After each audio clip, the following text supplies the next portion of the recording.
deactivate. Get it together.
I'm not ready to go yet, okay?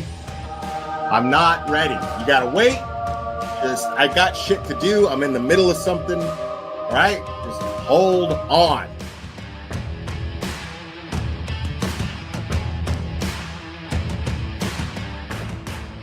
Watch your mouth or don't come in here. Uh-oh. Uh-oh. Oh, yeah, people, come on, we're adults here. You know what? What is the point?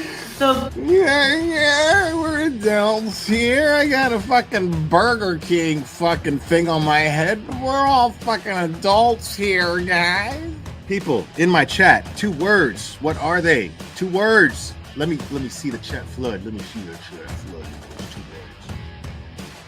Okay, next caller. Please. Let's get into the meat and potatoes, which translate in American to dick and balls.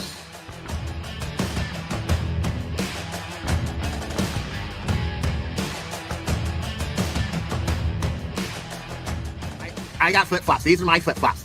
Yeah, I really like my flip-flops because I can put them on. Because look, watch me put them on. I can put them on all by myself. Watch me put them on. Look, are you watching? Look, these are my flip-flops. Thanksgiving Day. I remember it clearly. It was Thanksgiving Day. I was inserting myself in somebody else's fucking business as a cash grab, and you know. This channel is harsh reality. Karen Yak se jodió la sucia vida. Amen. This is Jonathan Lee Riches. I have cheeseburgers. I'm gonna put cheese on them. I'm gonna make sure that I have my hamburgers because I'm a big boy now and I can make the hamburgers. My mom lets me use the stove now.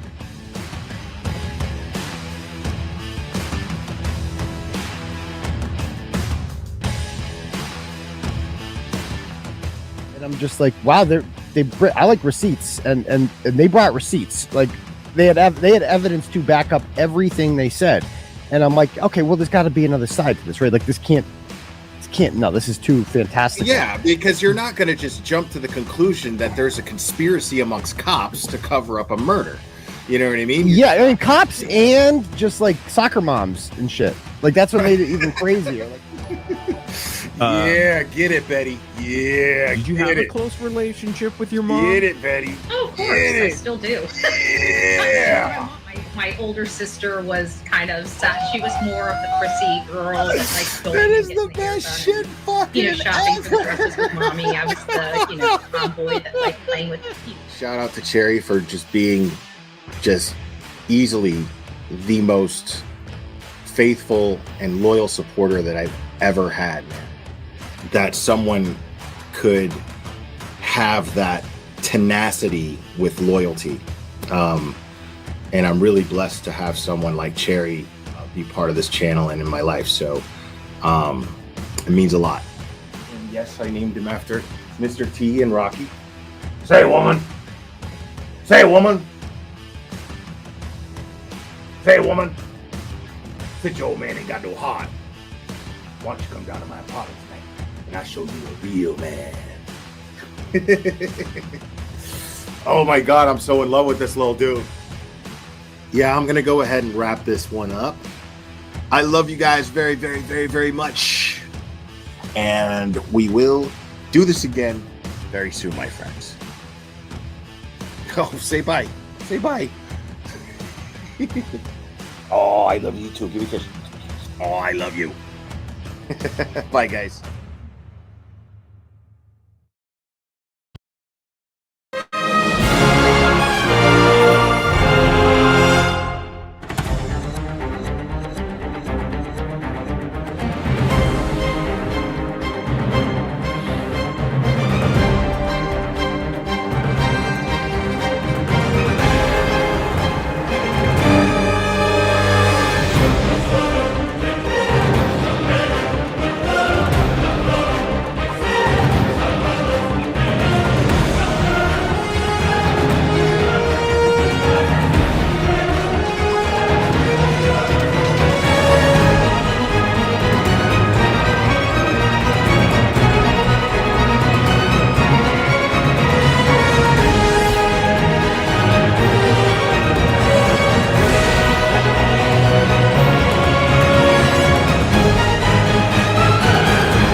Woo!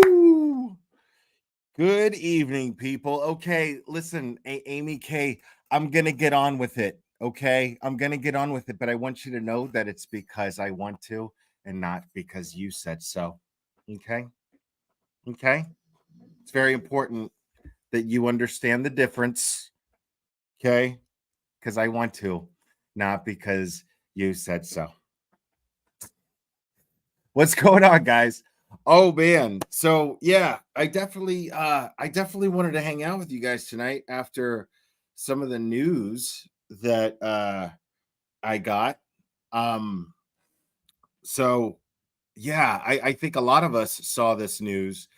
And it looks like Fanning has a little bit more of a responsibility than we thought in this entire sham of a situation involving the investigation into Boston police officer John O'Keefe. and his girlfriend, Karen Reed. So before I get into that, though, and a big shout out to Turtleboy for doing what he always does, man. Pretty amazing. Before I get into that, I actually want to just a little review, because real quick, and I haven't watched this yet, but we're about to watch something. It's going to take a little bit, but we're about to watch something in a minute, and I just want to find the post here.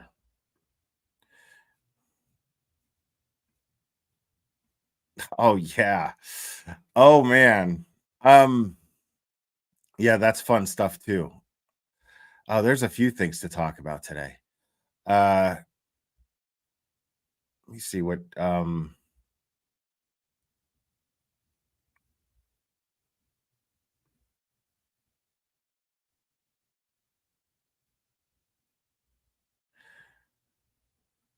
all right, let me show you this post real quick.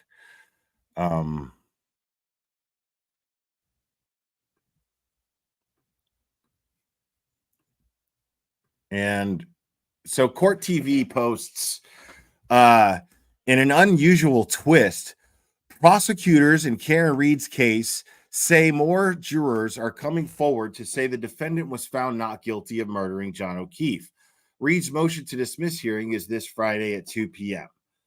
Of course, Court TV, should Karen Reed face a retrial? Now, did anybody catch what was wrong with the wording in that post? Did anybody catch that? Because I see something exquisitely wrong with it.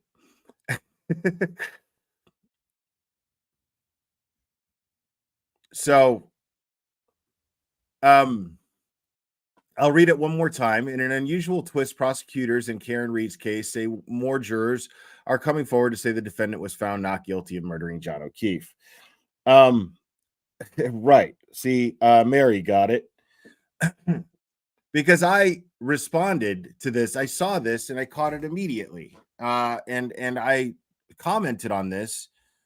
And I said, why are you lying and saying that prosecutors are saying that more jurors are coming forward?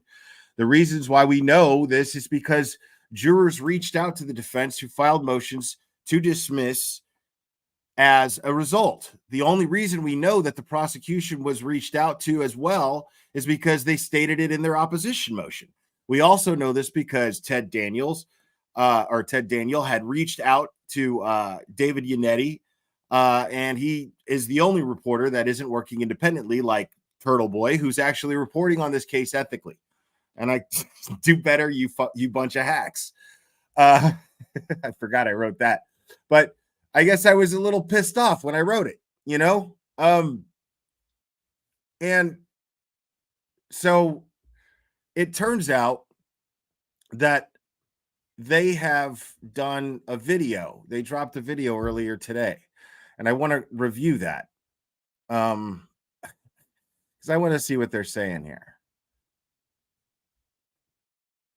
And it's pretty long. Oh my God. And it's with Julie Grant too. Okay, so this is gonna be trying, folks. And I'll just leave it as is. Okay.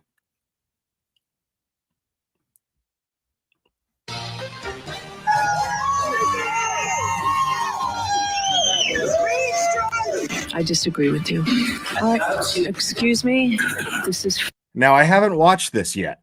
Okay, I haven't watched this yet. Funny, Ms. Reed. We have been unable to reach a unanimous verdict. The title is Karen Reed, juror speaking out to confirm not guilty verdict. Signed by the foreperson. We find ourselves deeply divided by fundamental differences in our opinions and state of mind. Your service is complete. I'm declaring a mistrial in this case. There are some things that you wish that you could clarify. Is there any? They'll be clarified one day, Matt. They'll be clarified. Jurors in the Karen Reed trial are reaching out to both sides, clarifying their position on the charges, saying even if Karen Reed did hit John O'Keefe, the jury didn't think she knew it happened. This as Karen Reed is preparing to return to court. Okay, well, that's not Julie Grant, but okay. Let's see where this week, asking the court to dismiss the case. Our legal experts are weighing in. Also this hour, the former officer who shot Sonia Massey is explaining his interpretation of her rebuke as a deadly threat. Is it fucked up that there's still a little part of me that always has a little hope that Court TV will fucking wake up, you know, quit being douchebags, you know? And I see this new person and immediately I have an open mind. I'm not even lying. As soon as I see this person, I don't know anything about her, and I'm hoping, come on, just do this responsibly, please. Be factual here. It's not that hard to collect the facts here. It's really not that hard. There's so much information that's made available to us. I don't understand this. It's fascinating. Threat. Plus, reaction is pouring in to the sentencing of a teenager who beat a teacher's aide. Is 5 years behind bars an appropriate punishment? It's all next right here on Opening Statements.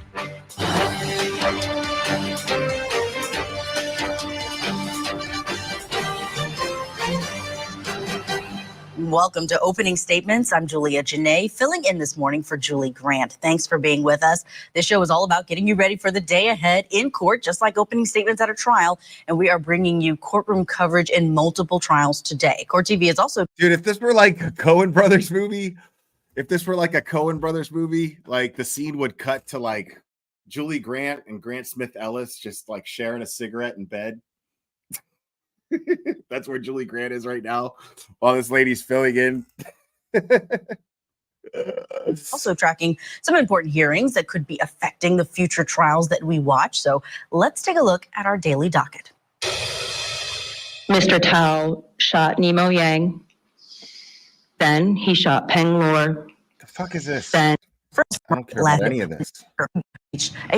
Saying that they are certain Karen the new developments in the Karen Reed murder trial. At this point, multiple jurors have been reaching out to both sides, even to a reporter, saying that they are certain Karen Reed is not a killer. According to... See, it's important that they're saying that the jurors were reaching out to both sides because they were.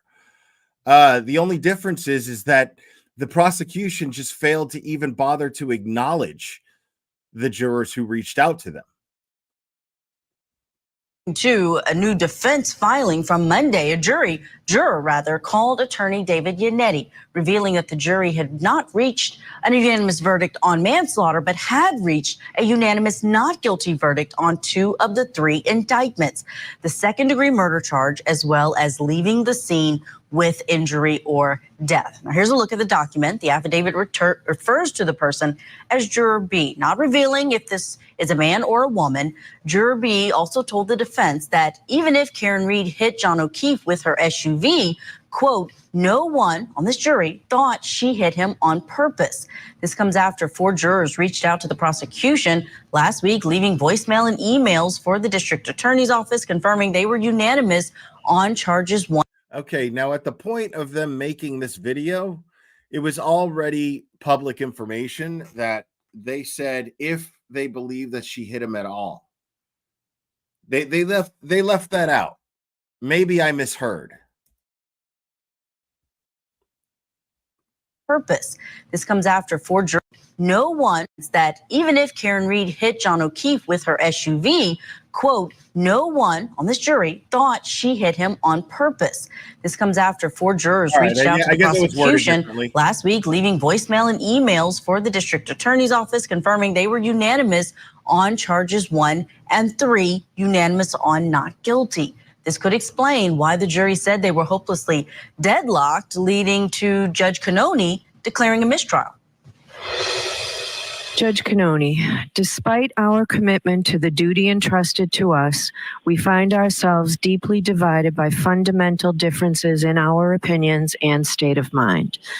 The divergence in our views are not rooted in a lack of understanding or effort, but deeply held convictions that each of us carry, ultimately leading to a point where consensus is unattainable.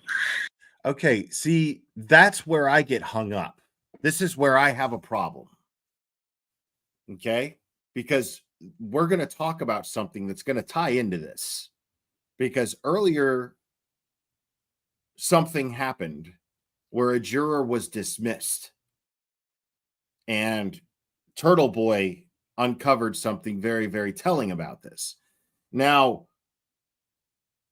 as far as this goes right here, when they say, this is where I take a real issue, where they say, due to our convictions.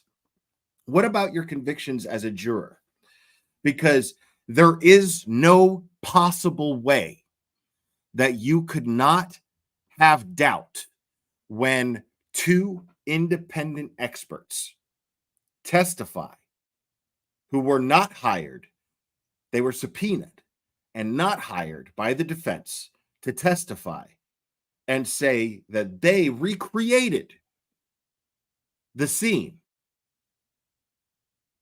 Two experts with PhDs.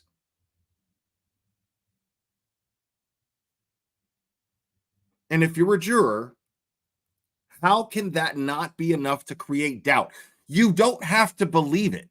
You don't have to go, oh, well, if they say so, then that's it. But you do have to acknowledge the fact that it makes you think, and you cannot be sure at this point. There's no possible way that you can be sure beyond a reasonable doubt that Karen Reed struck Officer John O'Keefe with her vehicle. It can't be done. You cannot reach a conclusion without any doubt, meaning that if you have doubt, that means that you have to vote not guilty. Simple. That is your duty as a civil servant who has been called upon for jury duty. That is your duty. That is what you are sworn in to do. So something is up. This is an integrity issue. That, along with the fact that we find out through Turtleboy, which again, we're going to get into a little later, but through Turtleboy, that Fanning, one of Proctor's supervisors, was in charge of the jury and is responsible for Juror 3 getting booted. And there is tweet after tweet after tweet, which we will go over, of Turtleboy as he was reporting. We were watching the streams. We were watching the court hearings live. We were watching every bit of this trial live here on this channel. And we were following Turtleboy. Many times Turtleboy jumped on. And we were following Turtleboy's tweets from inside the courtroom. And he would specify juror number 3 many times, reacting. Now, this is huge news, considering that we're watching this again and seeing this play out and the way that it did. This is not anything typical that I don't think anybody who follows true crime has seen in a trial in a very long time, if ever. This is insane. This is insanity.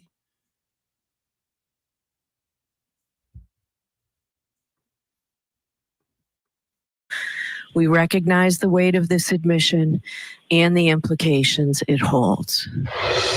We are gearing up for Friday when Karen Reed is going to be back inside of a courtroom for a motion to dismiss hearing in front of Judge Cannoni. Let's bring in our panel to discuss this. We have 2 excellent attorneys who can break this down for us. Now, I will be live for that, of course. I just haven't set it up yet, but attorney and former prosecutor Franz Borghardt, and in Massachusetts, trial attorney and former homicide prosecutor in Norfolk County, where this is all happening, Richard Grundy is with us as well. It's great to have you both on this morning. Franz, let me start with you. When you hear that judge read the note where this jury is saying we are hopelessly deadlocked, is there any explanation in your mind why they didn't submit a partial verdict? Hey, we are unanimous on some of the charges, but there's just one where we are hopelessly deadlocked. I think that you have a few things. You have the fact that the defense, you have a few things. You have, I think that you have a few things. I think that you have a few things. Okay. You have the fact that the defense and the prosecution, nor the judge, none of them polled the jury. That's not. I'm sorry, dude, stranger guy, but that shit was funny. I had to rewind that a few times. Number one. And please go on. And the question is going to become, did the failure to poll the jury create an obstacle to what we call a tacit acquittal on those two counts? If in fact she was tacitly. Listen, I'm a fucking child. What can I say? Acquitted. The form may have been confusing, but they clearly knew how to ask questions. And they clearly were articulate with their feelings and thoughts in their notes. So I don't know why they didn't just say, look, we agree as to. Okay. I mean, he's making a good point, but the thing is he's putting the blame on the jury. I understand what he's saying, and I can't say that I disagree in the sense that the jury could have done that. The jury foreman could have specifically put down on this paper, this is where we are, this is where we're deadlocked. So, okay. But the bottom line is, it is Judge Beverly Cannoni's responsibility. If it is her responsibility to instruct the jury on what they can and cannot do, well, then it is her responsibility to instruct the jury to be specific on the counts in which Karen Reed is charged. There's no in between or around that shit. It just is what it is. So I love this guy trying to blame the jury for this. It's not the jury's fault. Could the jury have done more? Sure. Could the defense have spoken up more? Sure. But at the end of the day, it doesn't mean that it was their responsibility to do so. At the end of the day, it was Judge Beverly Cannoni's responsibility to get this done. And she failed to do so. And this is why I don't think she's going to dismiss charges 1 and 3 tomorrow, or Friday. Excuse me. To count 1 and 3 that she's not guilty. Had they done that, we would be having a different conversation. Totally different conversation, and we wouldn't have jurors reaching out about a verdict that didn't happen and a case that's already been declared a mistrial. Richard, you've got insider knowledge as to this courtroom, perhaps the jury instructions, how they're written.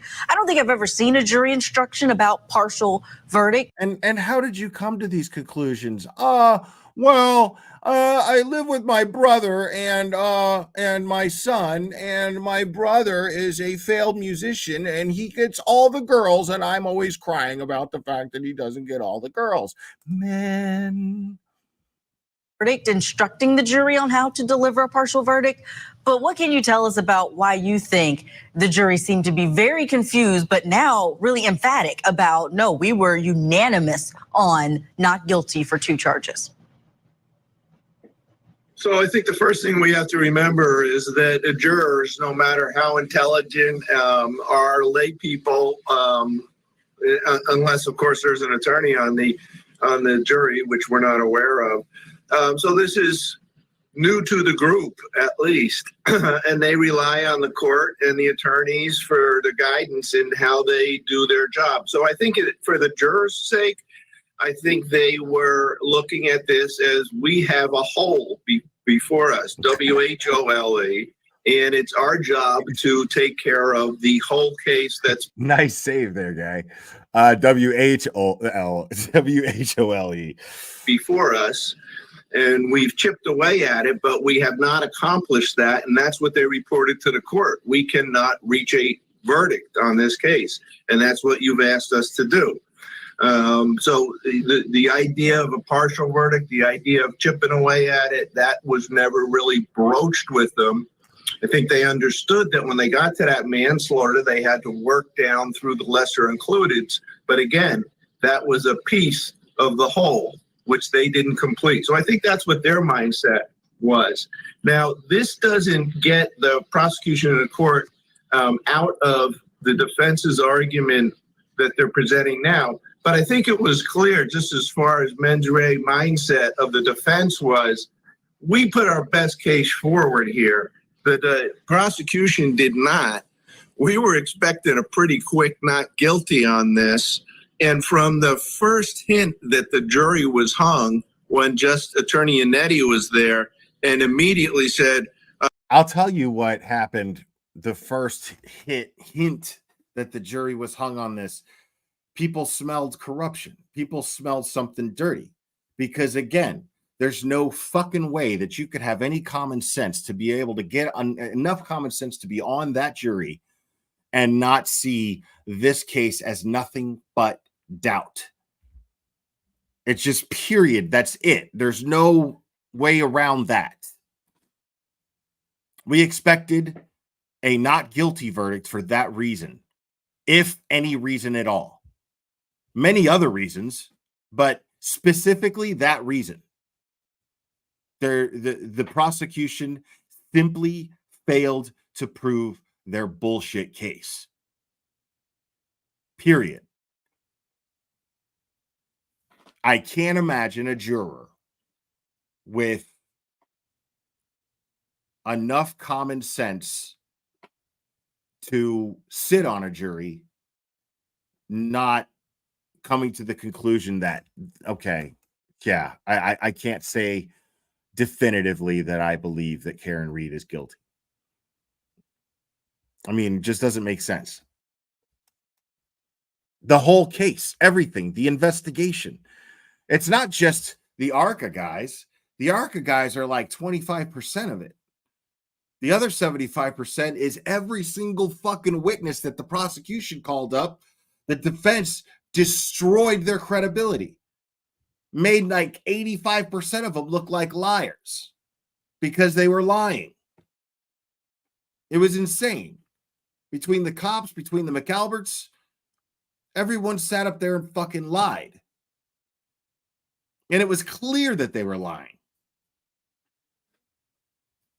So it's amazing to me that any juror could be like, oh man, yeah, I think she did it. What? Have you heard of chain of custody, first of all?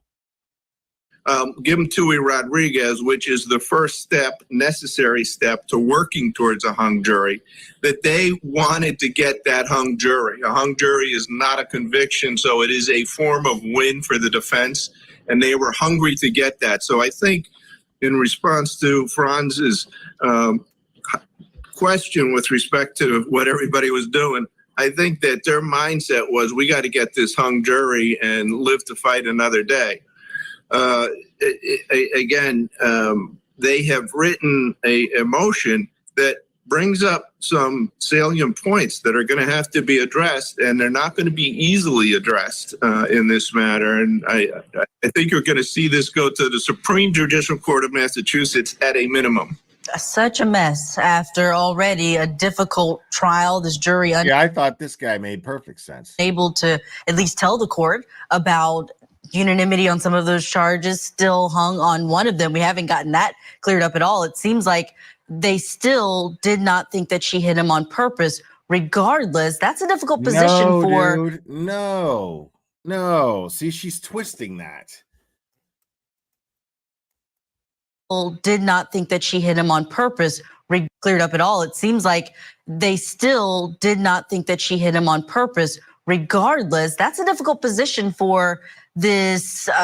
See, they're saying regardless if she hit him, but the problem is that she's not. It's weird how she's wording that, because it emphasizes the wrong thing. You know, if she hit him at all is how she should be wording that. They don't believe. I mean, that's what the text message said. They don't believe she hit him on purpose if she hit him at all. If she even hit him. So that tells me that most of them don't even believe that she was even that John O'Keefe was even hit by Karen Reed's vehicle. I mean, that's exactly what that tells me. So why is Court TV? I mean, it was pretty clear in those text messages. This prosecution to be it. And I want to go back to Trooper Joe Paul. This was their reconstructionist who talked about how the crime scene, the accident scene looked and how it related to John O'Keefe's injuries. Let's play that. And I want to get your reaction on the other side. So the vehicle was traveling in reverse. And how fast was the vehicle traveling and over what distance? Dude, I can't take this guy at all seriously. The vehicle traveled up to 24 miles per hour and approximately 62 feet. What, if anything, occurred? The right rear of the Lexus struck the pedestrian John O'Keefe. And post-collision, what, if anything, occurred with regard to Mr. O'Keefe? Mr. O'Keefe was projected forward and to the left along the front yard of 34 February Road. Franz, if these jurors are correct, if the reports that we're getting... Bro, I got to hear this asshole say that one more time.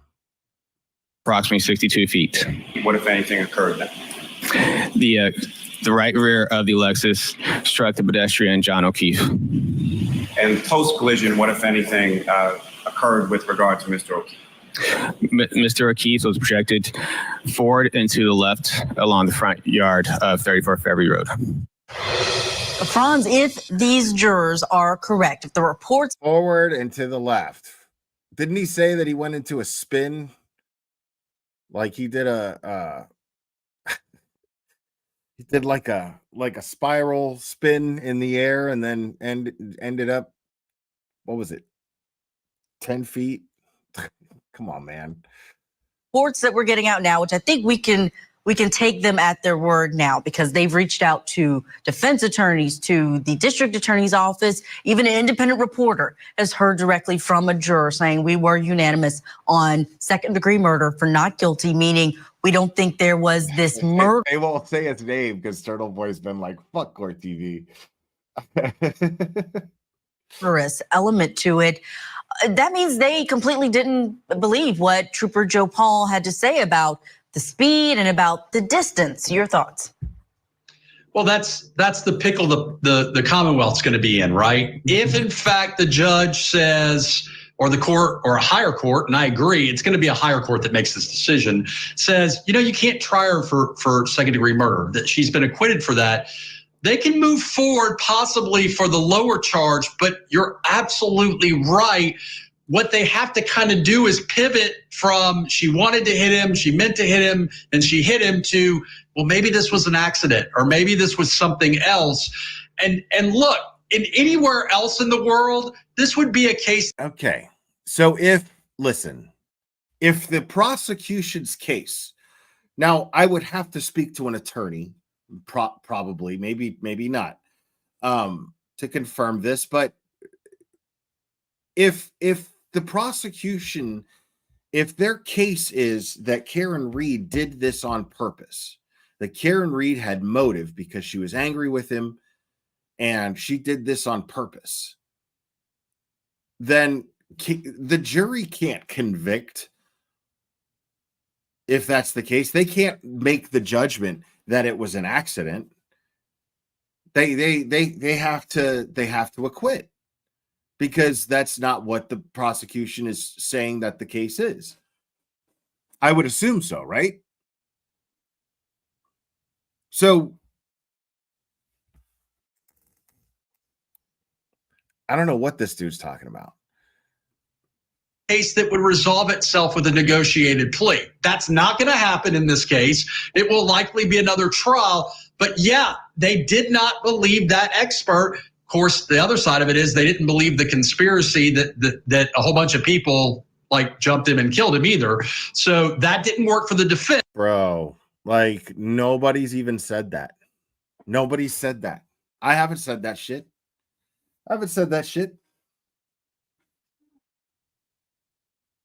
I say every time I say, I don't know what the fuck happened in that house. I have no fucking idea what happened in that house.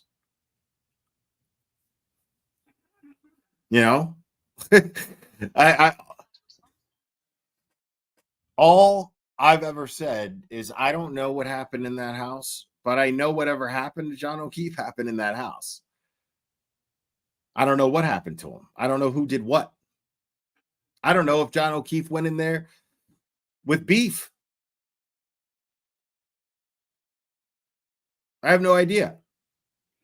All I know is if Karen Reed did not hit John O'Keefe with her SUV, which everything indicates that she did not, well, then whatever happened to John O'Keefe had to happen in that house. And everything says that he was inside that house. The Apple Health data says that he was inside that house. Oh, goodness. Thank you, Lori, for the Venmo. I appreciate it.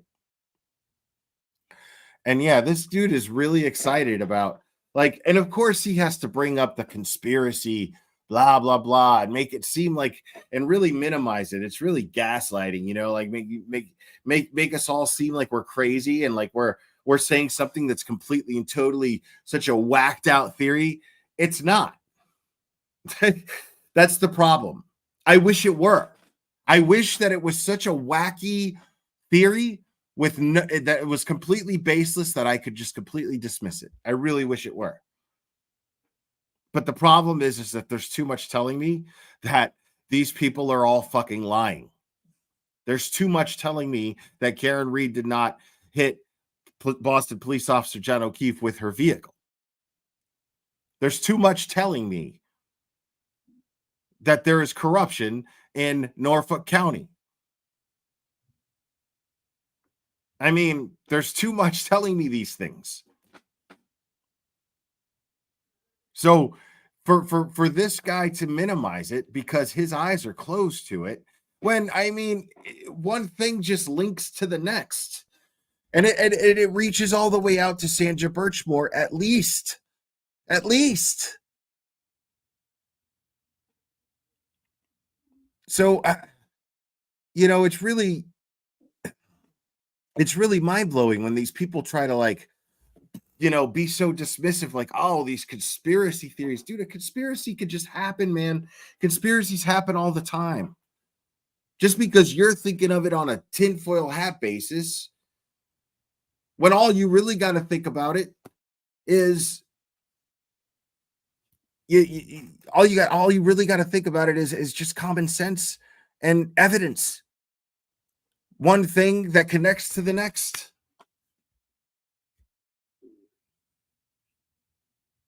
I mean, there are clear connections between the Proctors, the McCabe's, the Alberts. A lot of law enforcement, politics. I mean, it's not that I don't understand what's so hard to believe about it. You know what I mean? Like, I don't get it. And especially with the behavior we've seen from these people. The Jill Daniels, the Jim Ferris, the Chris Albert,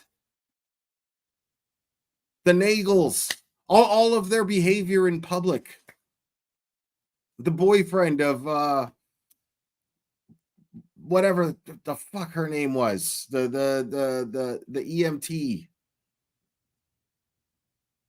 I mean, you just look at all of these people's behavior and their credibility is fucking shot. Why is it so hard to believe that all of these people are covering each other are covering up for each other? There's no fucking way that anybody, especially you locals, there's no excuse for any locals who have driven by that house to actually believe that John O'Keefe was not seen by one person leaving that house. If Karen Reed had struck him with her vehicle and he was laying out there in the front lawn, there's no fucking way nobody saw him. I saw the lawn myself. It's fucking impossible.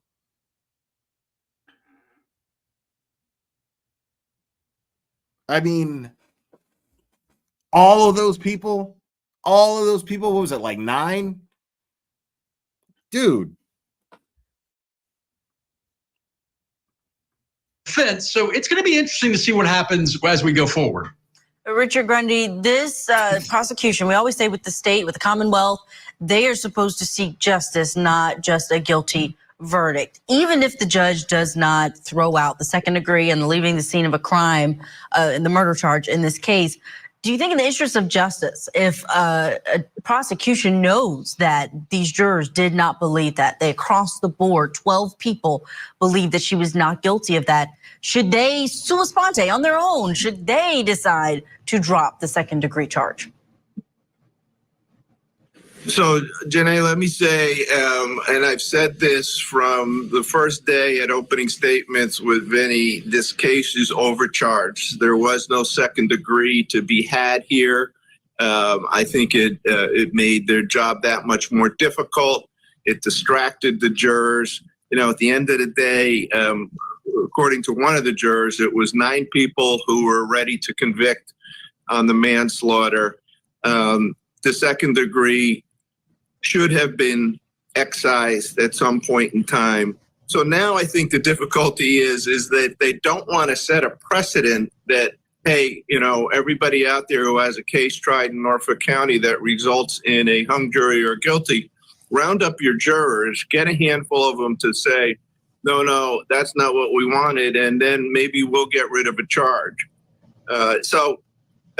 There certainly is an interest of justice there. We got to also appreciate here that if my reading is correct, we've heard, or the parties have heard directly from 2, perhaps 3 jurors directly. And the other is this other people who spoke to a juror or spoke to somebody who spoke to a juror. I don't question the information that's being presented at this time, but the process. Now, I do have Turtleboy's defense fund pinned to the top of the chat. So if you guys feel like being generous, please do so on the link pinned, because Turtleboy is really coming through with information. He's been put up with a lot, and he's putting up with a lot. So I like the idea of helping lighten his load a little bit if I can. So, process by which this decision is going to be made is going to be precedent setting. And at a minimum, I think what the courts are going to first have to do is decide if these 12 jurors all say, we had reached a firm decision ready to deliver to the court. The missing piece is that report to the court, the opportunity to poll the jury, the opportunity for either party to ask each juror to be polled, that they reached a conviction or this decision to acquit on these 2 charges. Then if we're going to find that as presenting a argument that's ripe to be allowed, then we have to hear from all 12 jurors. I don't think they can take the word from any 1, 2, 3, 4, 5 jurors. So that first decision is, if those 12 agree, is there meat on the bone to go forward? And if the answer to that question is yes, then we're going to have to talk to 12 jurors. So you're saying we could see something similar to what we saw in the Alec Murdaugh case, where every single juror came into that courtroom to testify about what had been happening in these filings leading up. I think that that's the least of what should happen. If this is what should be decided, I will be satisfied with this. I will be fucking beyond ecstatic if Judge Beverly Cannoni just dismisses the charges on 1 and 3. I would love that. But I would be satisfied with her at least holding a hearing where each juror gets to testify as to what their verdict was going to be, or to poll the jury. I would be satisfied with that.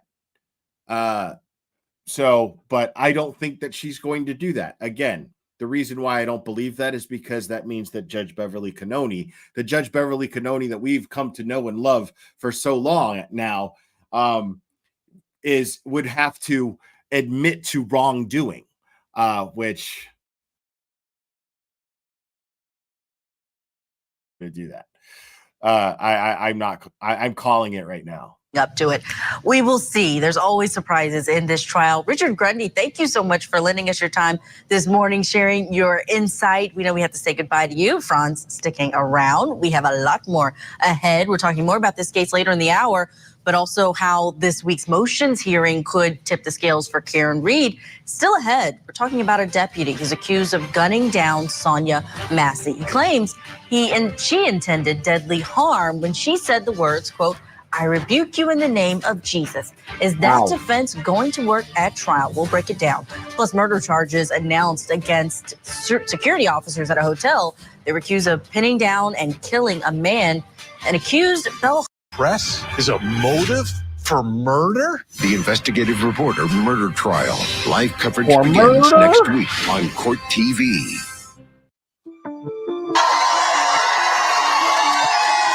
She just repeated the phrase over and over again, "I hit him, I hit him."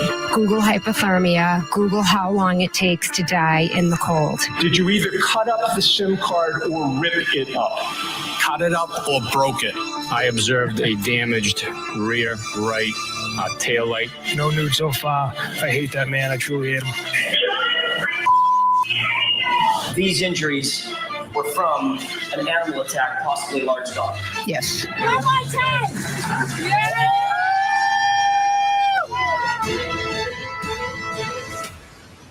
As Karen Reed's team heads back to court on Friday there in Dedham, Massachusetts, we are wondering what could tip the scales in their favor. We know the defense has filed a motion to dismiss 2 of the charges, the second-degree murder charge and the leaving the scene. Is tipping the scales just a euphemism for flip-flopping court TV? Is that what that is? Just wondering. Of a crime involving death or injury charge, and that some jurors have come forward to say that the jury did reach unanimous verdicts of not guilty on those 2 charges. Here's one of Reed's attorneys, David Yannetti, talking about what comes next. David, do you think the second trial we're really going to get to that point, January 27th? Is it going to happen again? I'm hoping that the DA's office comes to their senses and realizes that they have no clue. How would you take the devil's advocate argument? Oh, this will be appealed to the high court. I'm not. The DA's office has discretion to drop the charges as we think that they should, but they may be forcibly dropped either by this judge or by another judge.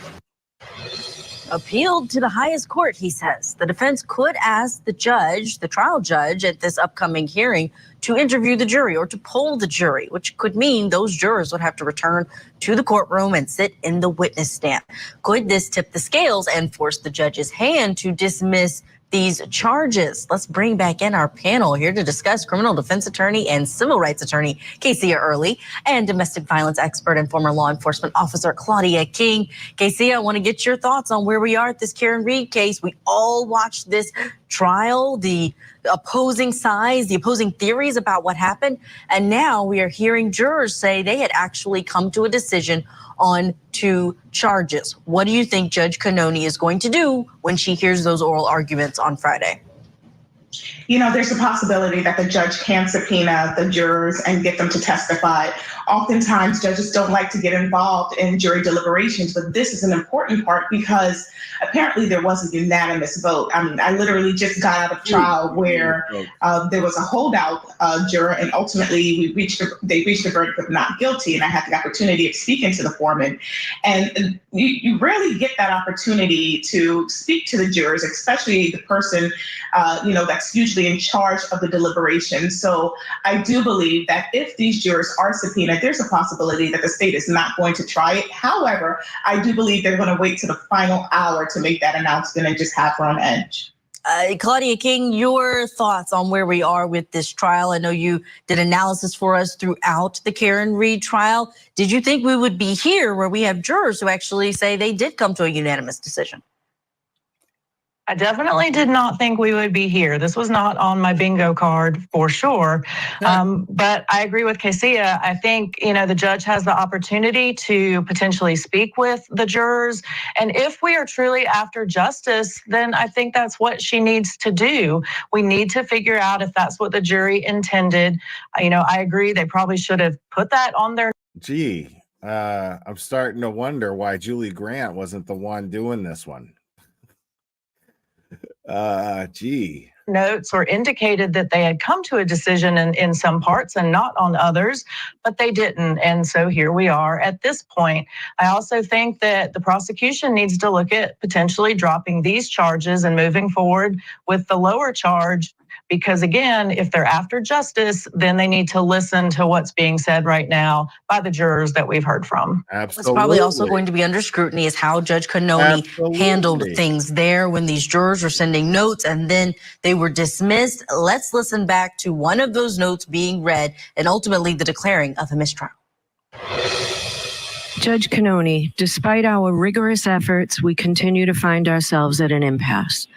Our perspectives on the evidence are starkly divided. Some members of the jury firmly believe that the evidence surpasses the burden of proof, establishing the elements of the charges beyond a reasonable doubt. Conversely, others find the evidence fails to meet this standard and does not sufficiently establish the necessary elements of the charges. The deep division is not due to a lack of effort or diligence, but rather a sincere adherence to our individual principles and moral convictions. To continue to deliberate would be futile and only serve to force us to compromise these deeply held beliefs. I'm not going to do that to you folks. Your service is complete. I'm declaring a mistrial in this case. Boom. Yeah, because she really, thought about that. I mean, she clearly planned on calling a mistrial. Clearly. It's so clear. She didn't go, hey, okay, there's 3 charges, right?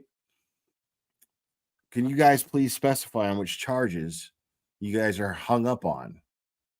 I mean, that's her responsibility to do that, and she did not do that.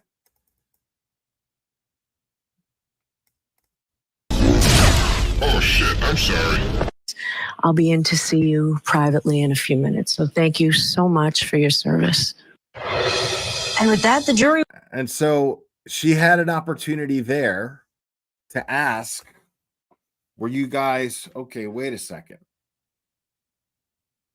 Now, could a juror have come forward and gone, hey, wait a second. I think it's important for you to know, because they didn't do it until the bus on the way home, where they were just like, does anybody else feel like this was fucked up?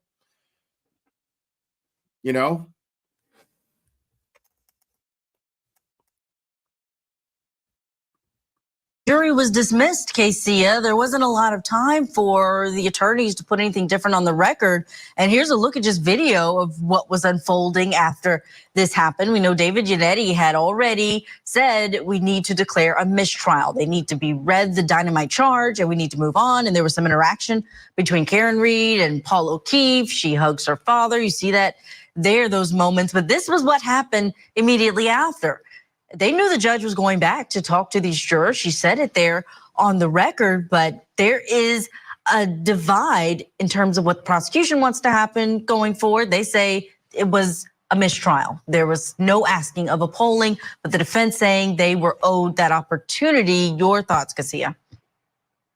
I agree, especially when there is a mistrial. You just want to put everything on the record. And if you were denied that opportunity, then, we should err on the side of the defense. Again, the presumption of innocence, they're close with the presumption of innocence. So I do believe that if the defense did not have that ability, then again, this should be inferred for the defense. So it's unfortunate that we come down to this, but again, I do believe in the search of justice, the prosecution should take a real hard look at their case and make that just determination as to whether or not they're going to try this case again.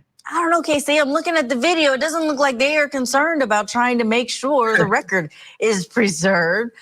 Claudia King, just some final thoughts on what the state's case may look like if these 2 charges are, whatever the. I see you flip-flopping motherfuckers, you. Judge decides there's going to be a different case in front of them once they retry this case, mainly because their lead investigator, Michael Proctor, he is now no longer on this case, moved to a different department. Other officers who took the stand are now under investigation. How does that impact the state's case, the Commonwealth's case, rather, going forward?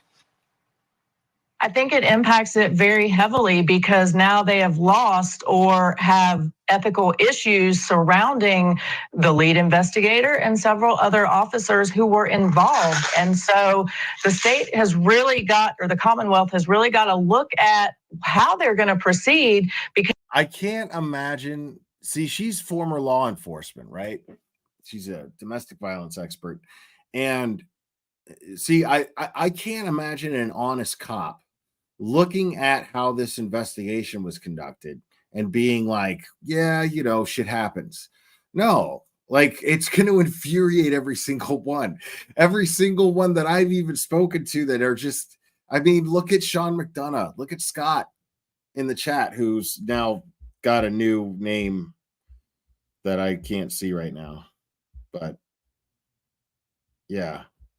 But yeah, I mean, this infuriates cops, honest cops. Like, how could they have done this? It's too many mistakes. Too many mistakes. You got that Brian gentleman, Albert's bulkhead doors. There we go. The Albert's bulkhead doors. That's Scott right there. So I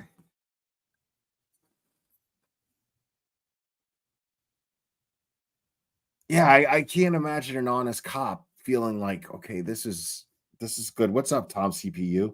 It's good to see you, buddy. And Scott McGinnis, I didn't say hi to you either.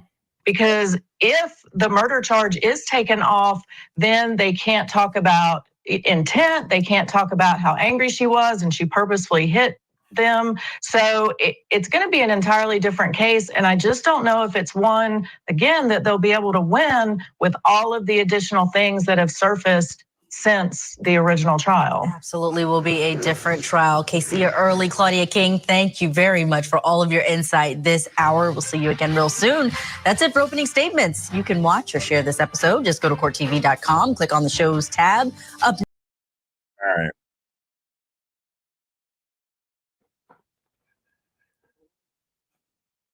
All right. So let me get to this real quick.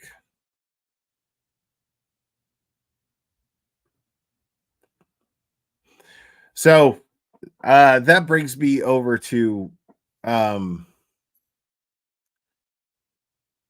on.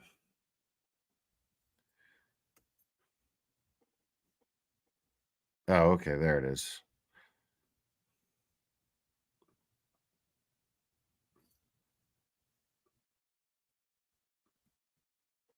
So Turtleboy released a new article today, which really caught my attention because it's very, very relevant to what's going on with this jury right now and the reasons why the defense have filed their motions to dismiss.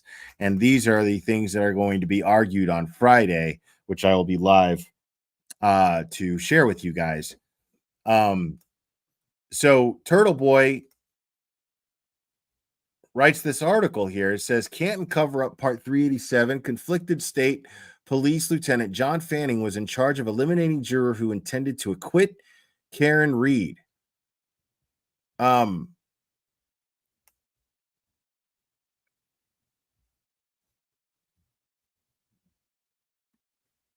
Sorry, there's a lot of pop-ups here. Multiple reliable sources have reported to Turtleboy Daily News that Lieutenant John Fanning, one of Michael Proctor's supervisors from the Norfolk County DA's office, was in charge of overseeing the jury during the Karen Reed trial.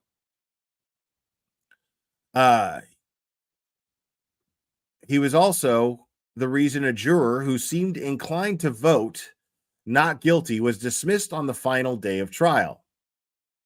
As I reported throughout the trial, there were two jurors in particular, both women, who made facial reactions that showed they were visibly disgusted with Michael Proctor during his testimony. Now, if you guys remember, now we're going to get into Turtleboy's tweets because I remember we went over some of these in real time when we were streaming the trial. Now, I was in Boston, in Dedham and in Canton for a couple of days, and I got to attend the trial, and I saw these jurors. I saw the jury. And I could tell you that I could see exactly the juror that Turtleboy is discussing here. I don't know what just happened here. Okay.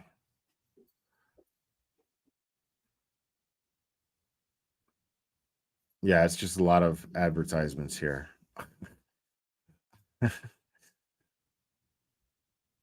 So, and I could tell you honestly that I could see the juror that he's talking about in my mind, because remember, folks, I was in the courtroom when two very important things happened. And that was when the jury first saw John O'Keefe's vehicle's tire move when Karen backed into it.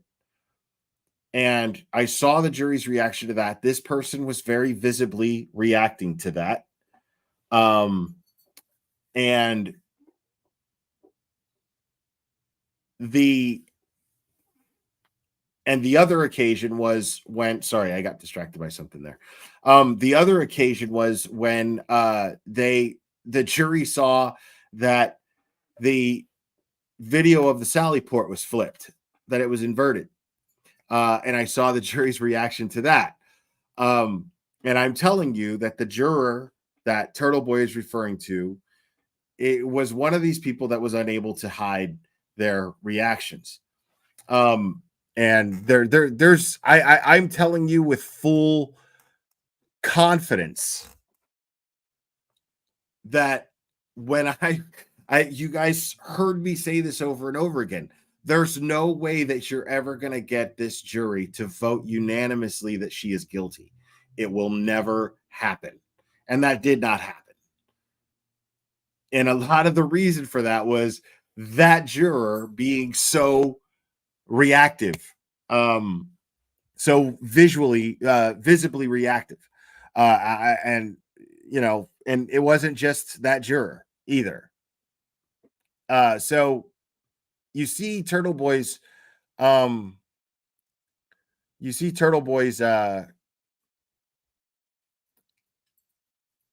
tweets here. And the first one says Proctor testifies that neither he, this is during the trial, this is what he's reporting as he's sitting there in the juror's box, or the press box. Proctor testifies that neither he nor Bukaki tampered with Karen Reed's taillight. Juror number 3 visibly, this is June 10th, okay? Juror number 3 visibly rolls her eyes. There is no way any of these 17 people will vote to convict Reed. No way. I completely agree with him. He then posts again on June 12th, 2 days later. Juror 3 just nodded her head. Juror 3 just nodded her head in anger and disgust as Alan Jackson reads all of the horrible things Michael Proctor has texted about Karen Reed. Juror number 12 buried her head in her hands. There is no need for this to continue. The jury is ready to acquit now. So then there's another one here, again from June 10th. Proctor just had to read a text that he wrote saying that he went through Karen Reed's phone and he was disappointed that he didn't find naked pictures of her. Juror 3 shook her head in disgust. There's Juror 3 again. Shook her head in disgust, mouthed something, and looked away. Juror 12 opened her mouth in shock, rolled her eyes, and looked away from him in disgust. There's no coming back from this. Again, until you see the jurors' faces, you can't understand how truly over this is. Bukaki says, this is on June 10th again, Bukaki says video isn't missing, it's just not recorded. Juror 3, who looks like highly educated and is always alert, which is very true, visibly laughs. The jury knows he is a joke. So Turtleboy's article goes on to say, I can now report with certainty that John Fanning reported to a court officer that this juror was allegedly speaking about the case weeks prior at a bar, and that the alleged infraction was caught on video. However, Fanning did not sign or write an affidavit swearing to this, nor did he provide the video to the court. Oh my God, dude. Sorry about these pop-ups, folks. In fact, Cannoni did not speak with Fanning at all. She simply took his secondhand story as fact and dismissed a juror who gave up 10 weeks of her life in order to perform her civic duty. This juror seemed adamant about Reed's innocence based on her body language, and if she was visibly unconvinced by Trooper Paul's testimony in particular, then that means she believes John wasn't struck by Karen's car. That would mean she was not guilty. She was not guilty on manslaughter as well as murder. One can infer based on her behavior that she would have been a vocal leader as a juror. I can totally agree with that, as opposed to a passive juror who was easily bullied and swayed. This is significant because several jurors have signed affidavits swearing that the vote was 6-6 on manslaughter before bullying began, which led to 2 or 3 jurors switching their votes to guilty. A strong-willed, loudly opinionated voice in favor of not guilty could have convinced jurors to change their vote to not guilty. Great point. Additionally, Juror 3 was also the same juror who reported Juror 5 on June 14th, leading to that juror's dismissal. Wow. That's interesting. So Juror 3 reported Juror 5 on June 14th. Reliable sources have confirmed that Juror 5 said in the presence of all the other jurors that she was bothered by Karen Reed turning around and smiling so much at her family. 3 jurors, 3, 12, and 13, reported her. All of them were called up to speak with Judge Cannoni about this. And as luck would have it, these were the exact jurors who were eliminated or made alternates on the final day of the trial. Wow. It's outrageous that someone with such a vested interest in the outcome of this case, as Lieutenant Fanning, who is friends with and works with some of the most controversial witnesses, would be in charge of the jury. Fanning was on the group text with Proctor, where Proctor admitted to going through David Yannetti's retarded clients' phones, quote unquote, looking for naked pictures of Reed. He said nothing to admonish his underlying for the egregious ethical violation. Fanning was also listed witness for the Commonwealth and participated in the investigation of Karen Reed. He testified at 2 of my grand juries. He was at my house with Brian Tolley the day I was arrested. That's interesting. He searched my home and found my notes, indicating that he and other members of state police were being investigated by the U.S. Attorney's Office. Wow. And there's that video. There's Fanning right there. Fanning took part in the interrogation of former Avon police dispatcher Janelle Webb, took her phone without a warrant, and looked through her messages with Turtleboy in order to indict her on bogus conspiracy to commit witness intimidation charges. To this day, 8 months later, Webb has never been arraigned.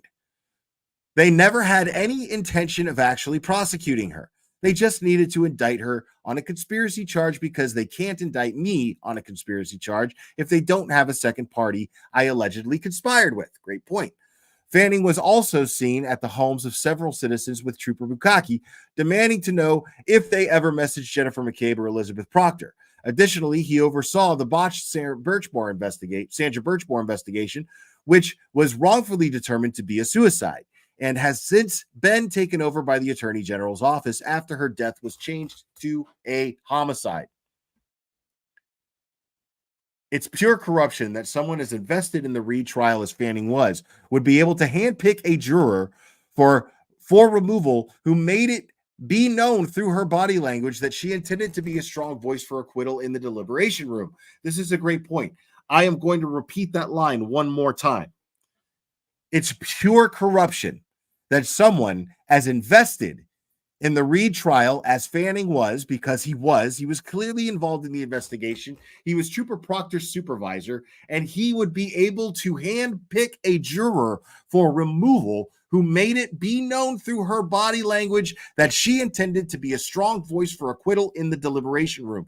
That is 100% correct. I concur with every word in that paragraph.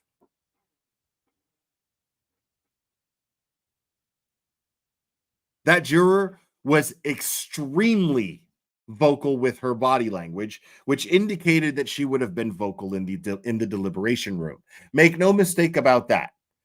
This is somebody who clearly is sitting in a setting to where she has to hold her reactions, her verbal reactions, because I saw her physically restrain herself from reacting.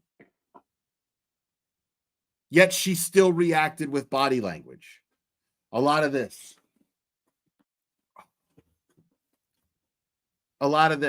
You know what I mean? So it's safe to assume, folks, that this is somebody who feels like they're going to fucking explode if they don't get to speak up about this in the setting that is designed for them to be able to do so, such as a jury deliberation room. So I can't imagine another juror that would have been perfect for someone who is invested in Karen Reed being convicted of a crime she didn't commit, such as a person who was on the very same direct team, who not only showed up, who not only had part of what was going on in Turtleboy's case, shows up and becomes part of that. Turtleboy is clearly being railroaded. We've already gone over this so many times, and we're going to continue to. But the fact is this guy completely involved in trying to shut Turtleboy up, directly involved in it. And he is directly involved. He has a direct interest in Karen Reed being convicted of this crime, considering that he was on the investigative team that we believe is absolutely responsible for framing her. And this man gets to handpick jurors to be removed? Somebody explain to me how that's on the up and up.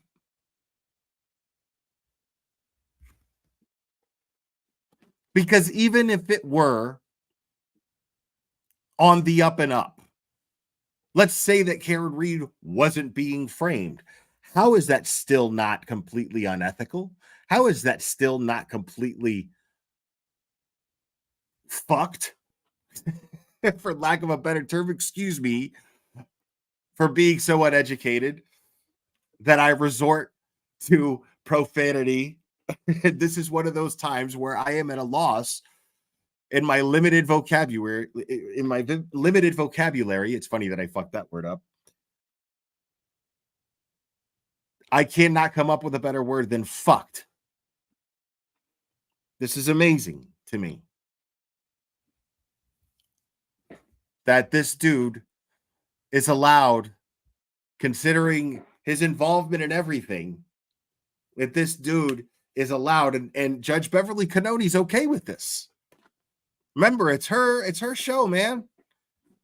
Judge Beverly Cannoni's perfectly okay with this guy being the guy to handle the jurors. How in the shit is that not a complete violation of Karen Reed's rights? Someone explain that to me.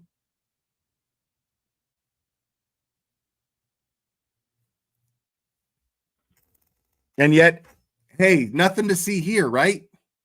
Nothing to see here.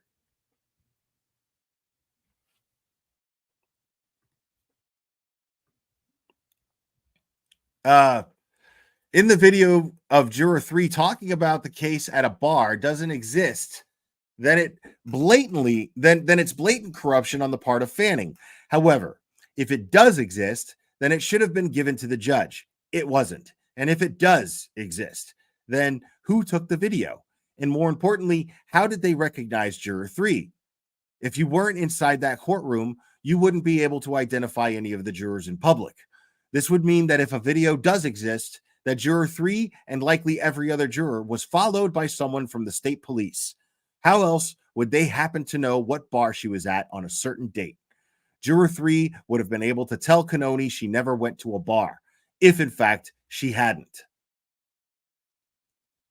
That's a great point.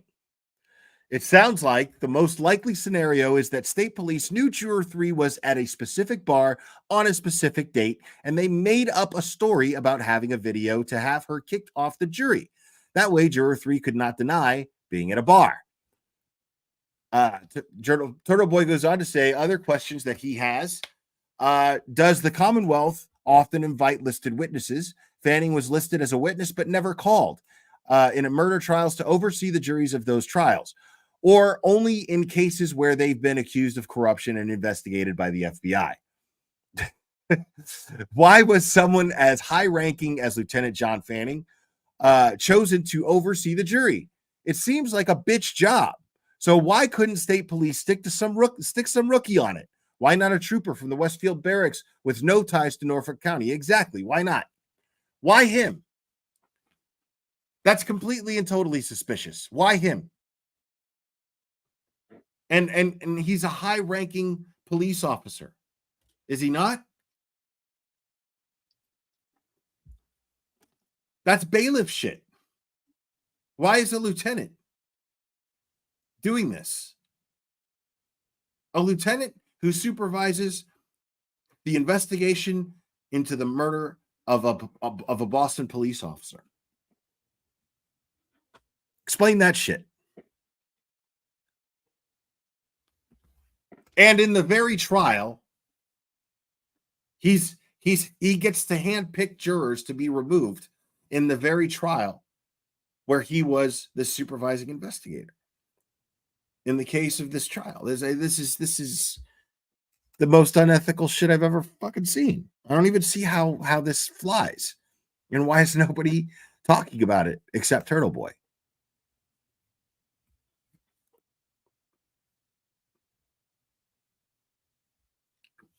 Why do the state police have anything to do with any trial proceedings? Shouldn't the court be in charge of that? Shouldn't they have assigned a white shirt court officer to do the job Fanning was tasked with doing? Exactly. Then again, conflicts of interest are nothing new to Norfolk County officials. The entire basis of the cover-up of John O'Keefe's murder revolves around conflicts of interest. Michael Proctor is a close family friend of the Alberts and was offered a thank you gift by Julie Albert on the day Karen Reed was arrested. Brian Tolley played college football with Paul O'Keefe. Yuri Buchanan's brother is close friends with Kevin and Brian Albert. But none of this mattered at the Norfolk County DA's office, so it's not surprising that John Fanning was in charge of overseeing the jury in Karen Reed's trial. And it's certainly not surprising that he handpicked a juror for removal who was going to vote to acquit the defendant, clearly going to vote to acquit the defendant. Guaranteed. I can attest to that. And that's it. I mean, that's...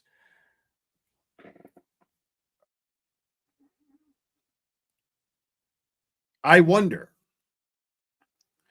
because if this can be proven, and I feel like it could, because at this point, I definitely trust Turtleboy's reporting.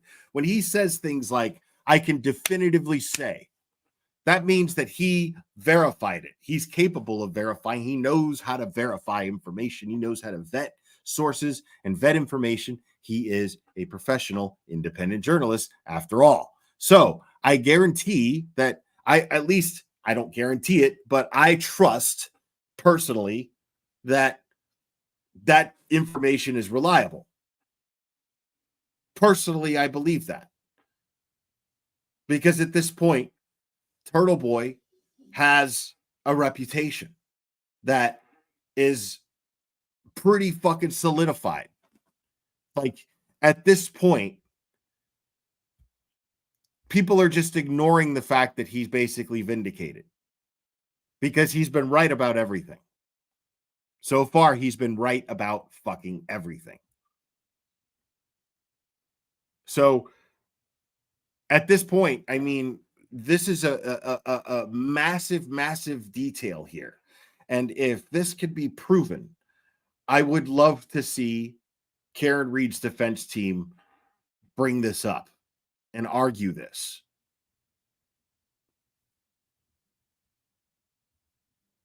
Because I'm telling you, I happened to be in the courtroom when I saw that juror react to completely different things that Turtleboy was referring to there. But this juror was very obvious. I was in that courtroom for testimonies that were going to make that jury react. And I got to see that jury react. And Juror 3 is definitely one person that would have definitely acquitted Karen Reed. Most definitely. I mean, I can't begin to emphasize that enough.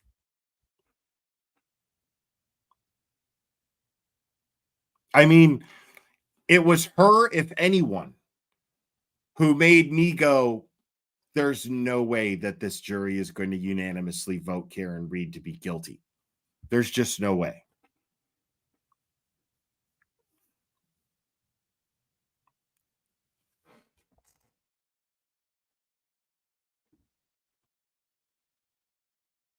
Yeah, bug for life. Absolutely. All right. You know what I'm going to do? Hell yeah. What?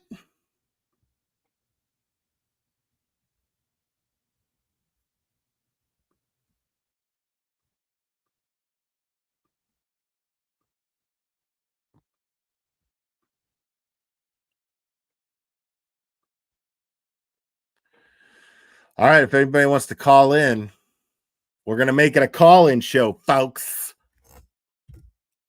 Let me get another.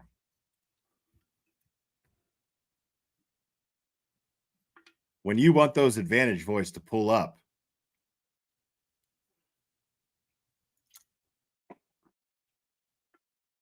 bang, bang.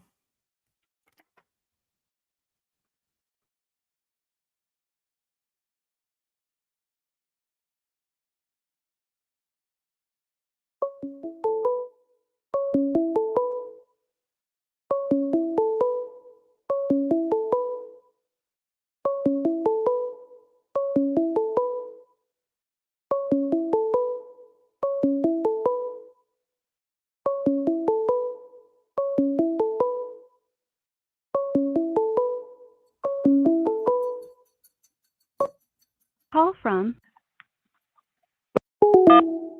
Oh, they hung up. Oh, they hung up. Okay. Sorry. Next caller.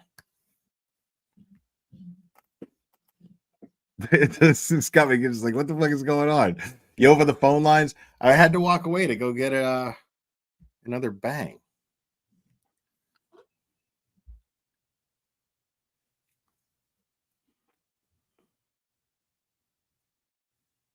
We'll try again.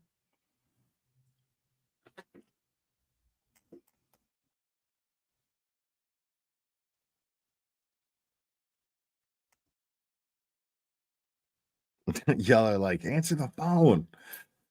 I said I was going away to get I guess I should have waited to post the phone number, but pull up. Pull up. Grab a bang.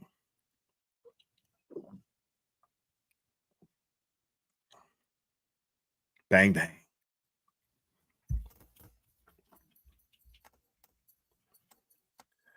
I don't know. I don't know why nobody's calling. Everyone's shy today. Everyone's shy. Normally, eventually somebody calls. Eventually.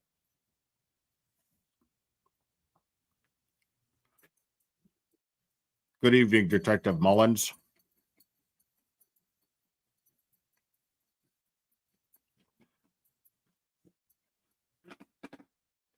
One, two, three, Suzanne. I'm just waiting on somebody to call in. 1, 2, 3, Suzanne.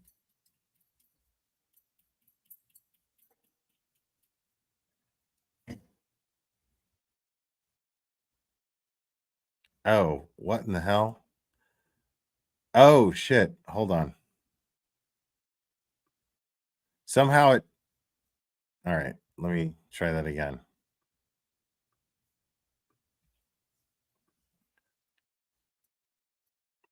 Okay. You can try now. Butt dial.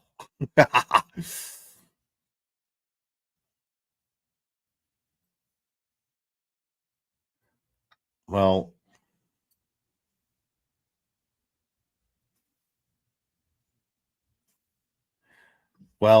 thank you, Layurin, TZY. Appreciate it.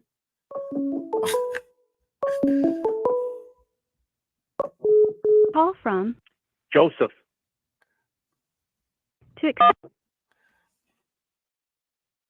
Hello, Joseph. You're on with Will. Hey, Will, how you doing, bud? I'm doing great, my friend. So I'm from. Anyway, hello. Yeah. Okay, great. So I just want to thank you for staying on top of this Karen Reed case and really being a light of communication. TZY. Oh, you've got to turn me down in the background, my friend. Hello? Yeah, you gotta turn down the show from whatever you're listening. Okay, yeah. All right. Appreciate it. Sorry, those are. No, you're good. Anyway, so it was between you and some of the other content providers. It's been amazing, and the whole interaction of the live chats. It's enlightening. Yeah, it's enlightening for me. I gotta say, this is one hell of a learning experience, and I'm learning more and more and more the more I talk about this stuff. So yeah, and again, I somehow a couple things. I think at the end of this long, crazy journey, a rather large gathering in my beloved Commonwealth somewhere would be really spectacular. Number one, and the other thing is it's amazing when you rewatch a lot of this stuff how much comes up in detail of how the timeline is just completely chaos from the McAlberts.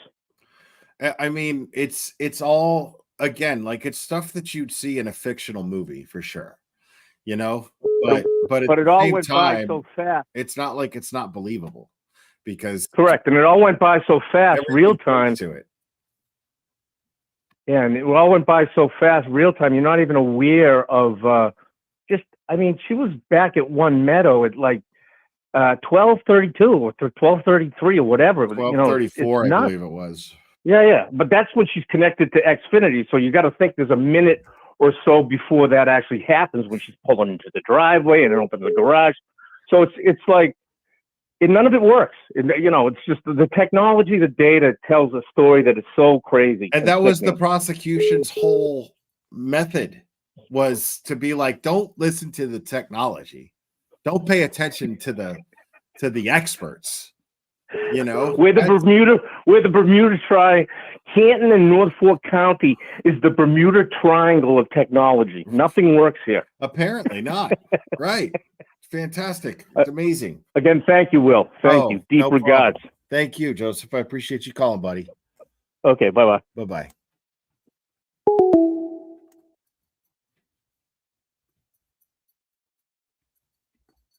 All right.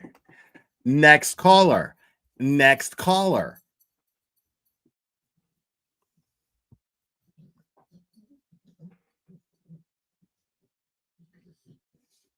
Damn, y'all are some thirsty motherfuckers in here, dude. Look at this.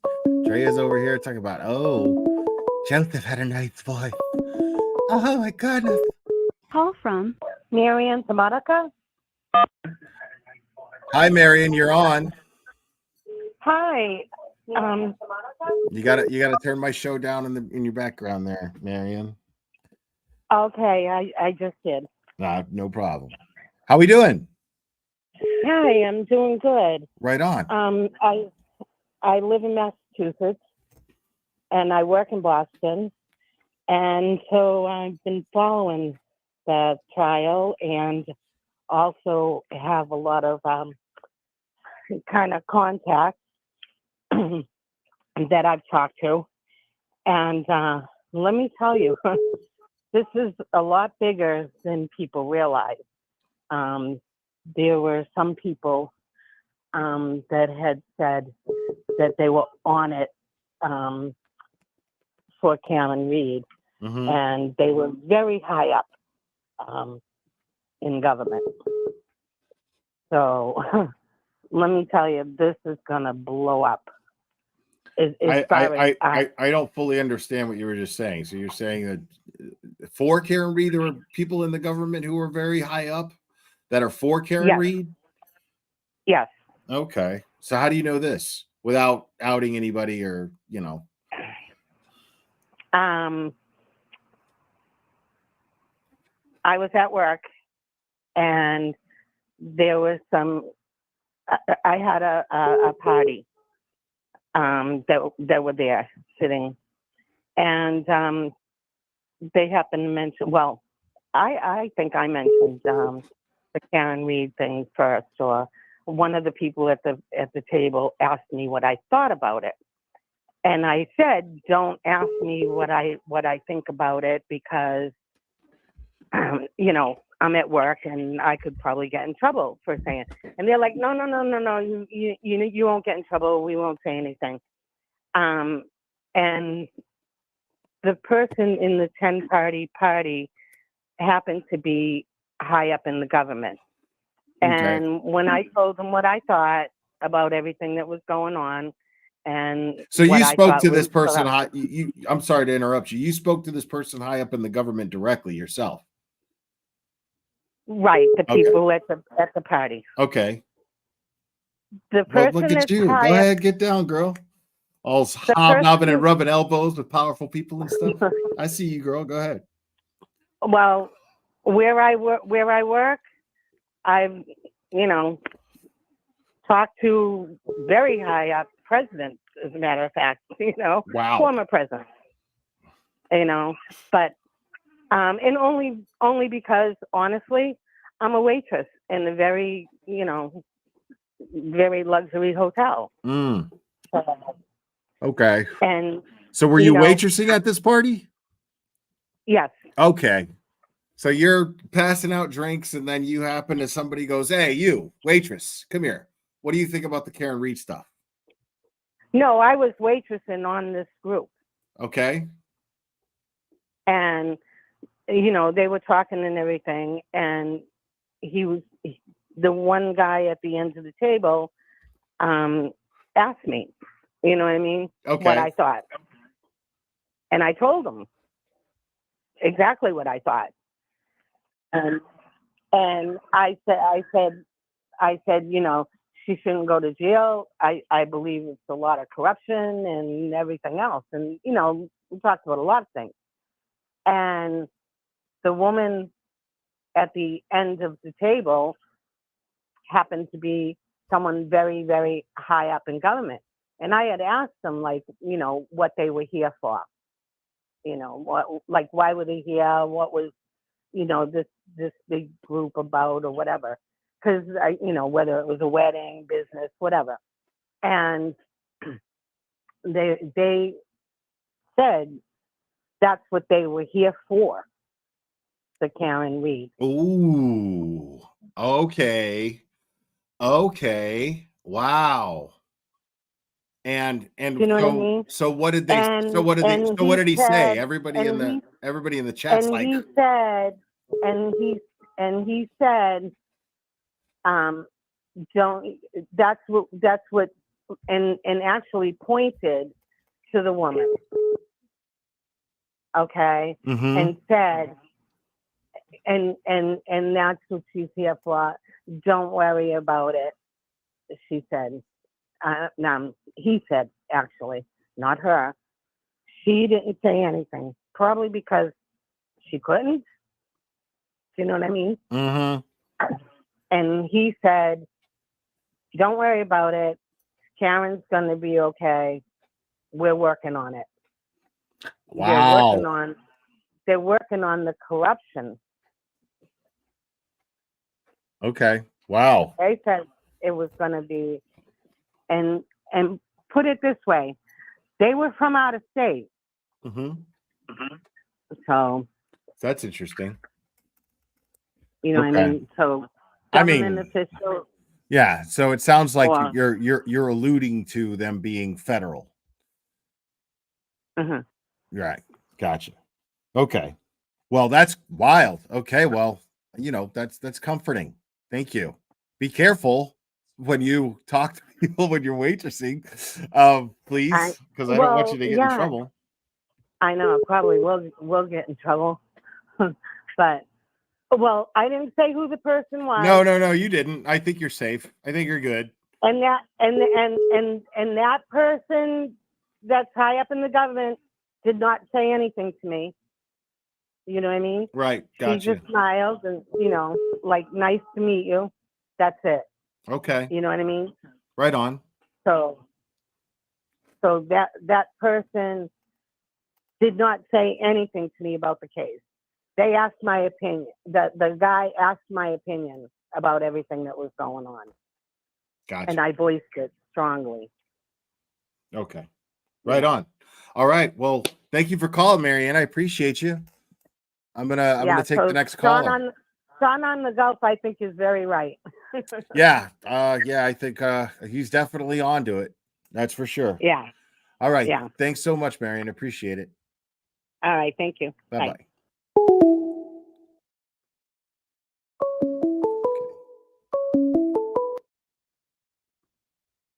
Call from. You're on. Who am I speaking with? This is Killer Miller on your live chat. Real name's Matt. Okay, so what? Killer Miller? Yeah. Okay. All right. Well, I'm just gonna go with Matt.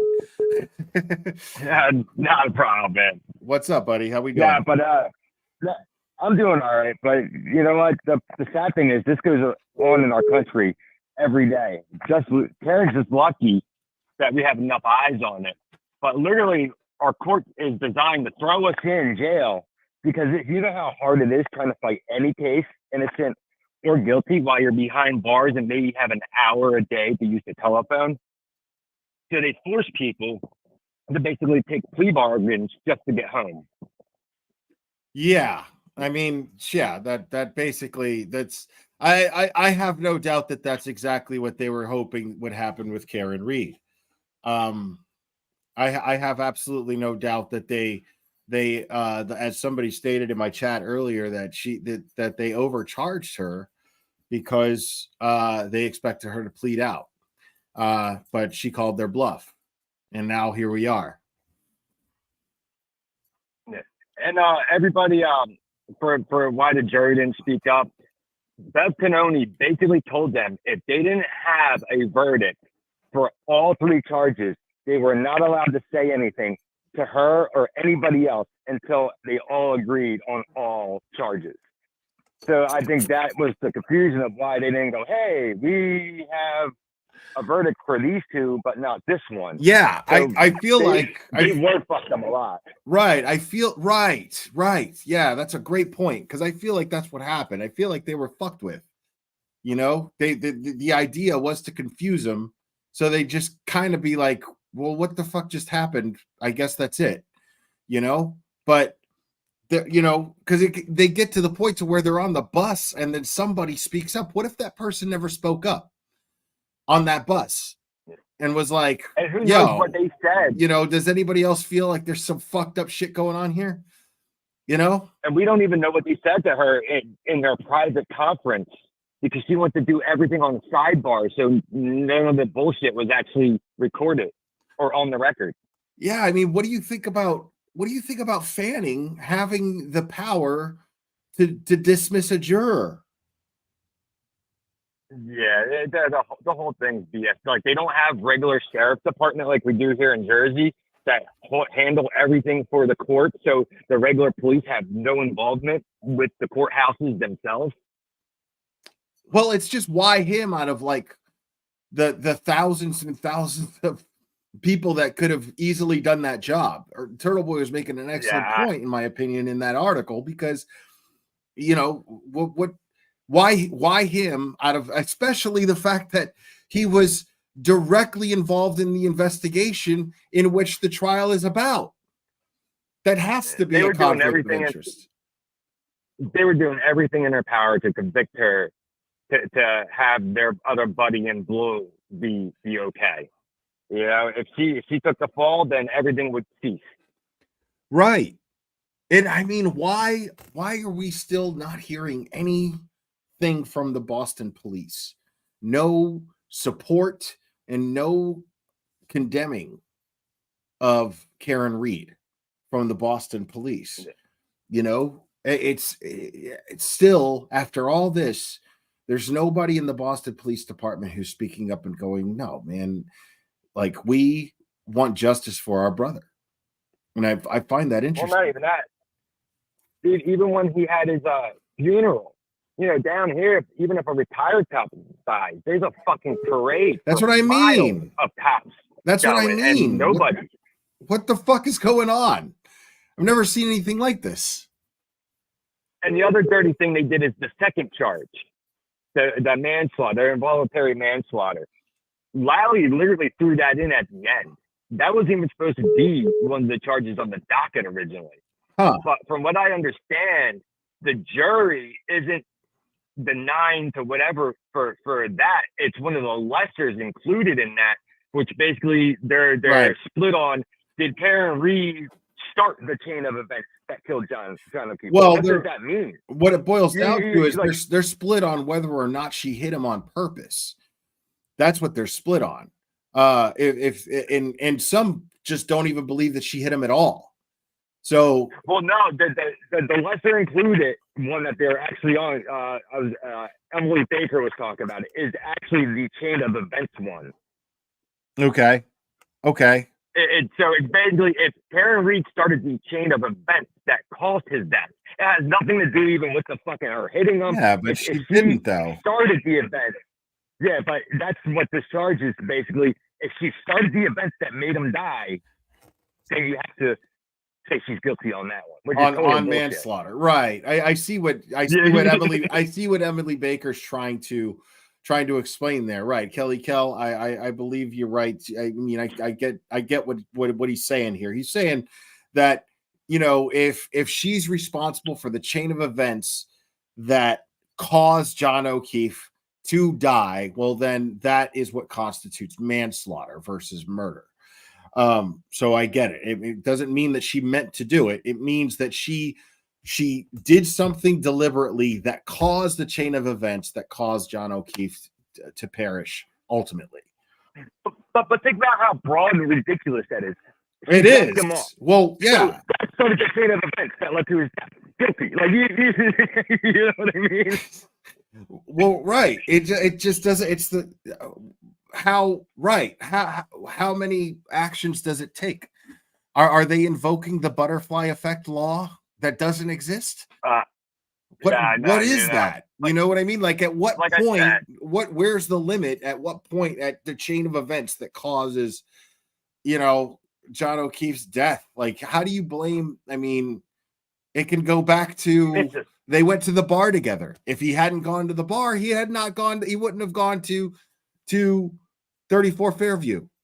You know what I mean? Like, so, I mean, based on that logic, since she drove him to 34 Fairview and he got out of the car and we know that he went into the house, then you could blame her for the McAlberts kicking the shit out of him or whatever happened. You could blame her for that based on that. That's insane. It's a broad bullshit like thing. It's ridiculous. But to me, John O'Keefe is more likely to be killed by a UFO than Karen Reed. Right. Yeah. I don't see how this, you know, I mean, dude, she thought that honestly, the theory that makes the most sense to me as to what went down between Karen and John was they talked about Higgins and he was like, I'm just going to go over there and we're going to have a good time. I don't give a fuck about this, you know, probably had an intention to confront him, which is why it happened so fast. And Karen Reed was probably like, you know what? Fuck you. If you're going to be stupid, go over there. You know what? Fine. I don't want no part of it. And then she leaves, right? But realizes when she leaves, because she leaves angry. She says in her mind, like, fuck, you know, I just left him in this situation. And there's these women there that want to fuck him, you know? And she's, you know, blaming him for cheating on him. Or cheating on her. She's accusing him of cheating. She's accusing him of cheating on her. So she already feels insecure about the relationship between John O'Keefe and Jen McCabe. She's the one that he's directly in contact with to get directions and get to the house. So maybe just dismiss the whole Higgins thing for a second. And what about the whole, if she feels that he's going to cheat on her, especially if what if they're arguing and he's saying, you know what, two could play at this game. You know, there's women that want me. Yeah. You know what I mean? And I can go right there. But I'm surprised. You know, I'm surprised nobody called out Jen. Why did you sit there and call him 30 fucking times walking back and forth through the window? He was just a friend. Your husband's in the next room and you're sweating this fucking guy's balls about whether he's going to pull up or not. Right. That's suspicious. But what really gets me about that is that she testified, and she even in a statement basically described witnessing Karen Reed's vehicle do literally everything except what she's charged with. So I that makes no sense. I'm talking about from the time that they pull up to the property to the time that she pulls away and leaves the property. Somewhere in between that, she had to have hit John, right? According to the Commonwealth and according to her. So why didn't she? Why was she able to document and and testify to every single thing that Karen Reed's vehicle did prior to, before and after what she would have done if she would have hit John O'Keefe? Makes no sense. Oh, I have witnessed it. No, because you got to remember, you forgot one key thing. She was in shock and horror. Shock and horror. I mean, well, dude, I know that people are trying to call in, so I'll just let you go. But thank you very much for taking my call. I do appreciate it. Oh man, my pleasure. Thanks for calling, Matt. Appreciate you, buddy. Thank you, sir. All right, next caller. Thank you, Miss Shorty. I appreciate you. Yeah, I'll be. I haven't even looked at the. I saw that you DM'd me, Miss Shorty. So. But yeah, I haven't looked at the time yet, but we're gonna settle on a time. But I'll be a guest on Miss Shorty's channel soon.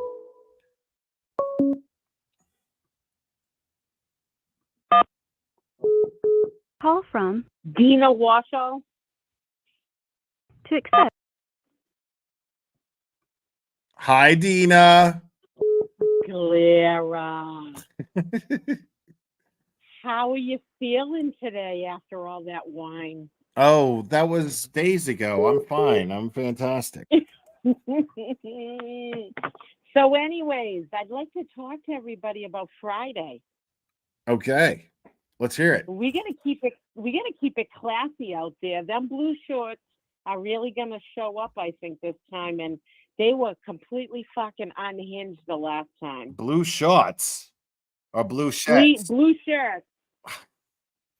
Those motherfuckers. But anyway, those motherfuckers. They were really unhinged the last time. Grandpa flips out there with the beard.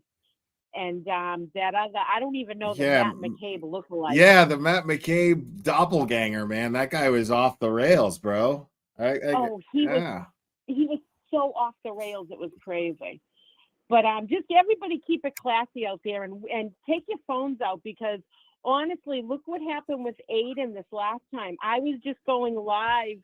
Yeah, let me just reiterate. If it's in your power to be out there, be out there, you know, but if you can't control yourself, if you can't handle being taunted and being, you know, heckled, you know, then don't bother. Don't, you know, Go exactly. If you're gonna go out there, you got to be able to handle it, and and like I said, when they start chanting "Justice for JJ, Justice for John O'Keefe," join along. Oh my God. We have always put out there, we are not anti-police people. We're just anti-corrupt motherfuckers, And I got to give a shout out to Scott McGinnis. Thank you, because Kelly Kell. when we were at the State House, it was like 140 fucking degrees out there. And stinking Maura Healey came out on the friggin' deck out there, snapping pictures, turning her back to us. But Scott McGinnis, he's given me prompts lately, and I got to tell you, he inspires all of us. He's the Man, fucking man, dude. Yeah, dude. Scott McGinnis is the shit, dude, for real. He absolutely is. Miss Shorty is asking if there will be a retrial. I think there will be. I don't think there should be, but I think there will be. I don't think there should be, but we all know how Aunt Bev is, that evil bitch. But she's definitely going to retry it. And I swear to God, we ain't got no quit in this group, but I am going to start a fundraiser, and we're going to get some sort of heating tent so we can warm up as we're out there in the freezing cold, because I don't give a shit if it's January 27th, 29th into February. We're going to be out there. Yeah, you guys have been. I mean, you guys are amazing, dude. For real. We're not stopping. And you're part of us, Will. What you give to us is unbelievable. You're right there, even though you're in Tennessee, you're right here with us in Massachusetts all the time. See, that makes me feel all warm and fuzzy inside. It really does, because you guys fire the hell out of me. Dina, don't do it. Don't ruin it, Dina. Don't. Come on. Let's keep it classy, Dina. Anyways, I will let someone else call in, but I cannot wait to see everybody on Friday. And who's ever live streaming, I'm going to be yelling your name, Clara. Right on. All right. Thank you, Dina. You know we love you here. Peace and love. All right. Bye-bye.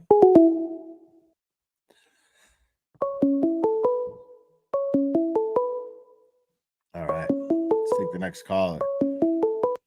Call from Gene.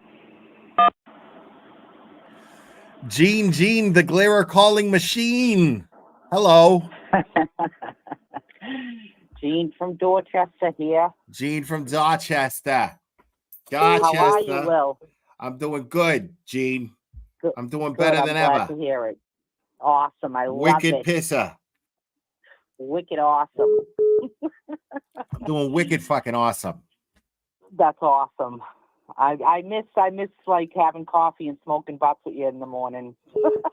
I know. Well, we'll get to do that in the afternoon on Friday. Oh yeah, but I took the day off. I'm ready. I'm ready. Thank you. 1, 2, 3. Sussane. Say what? 1, 2, 3. Sussane. Listen, I speak one language, and it ain't that. Okay. Whatever that means. What's up? So what I wanted to say, I know everybody thinks there's going to be a trial in January. Mm-hmm. I know she's going to play it out as long as she can, because she has to. She has to make it look good, but there's not going to be another trial. 100%. Oh, nope, ain't going to happen.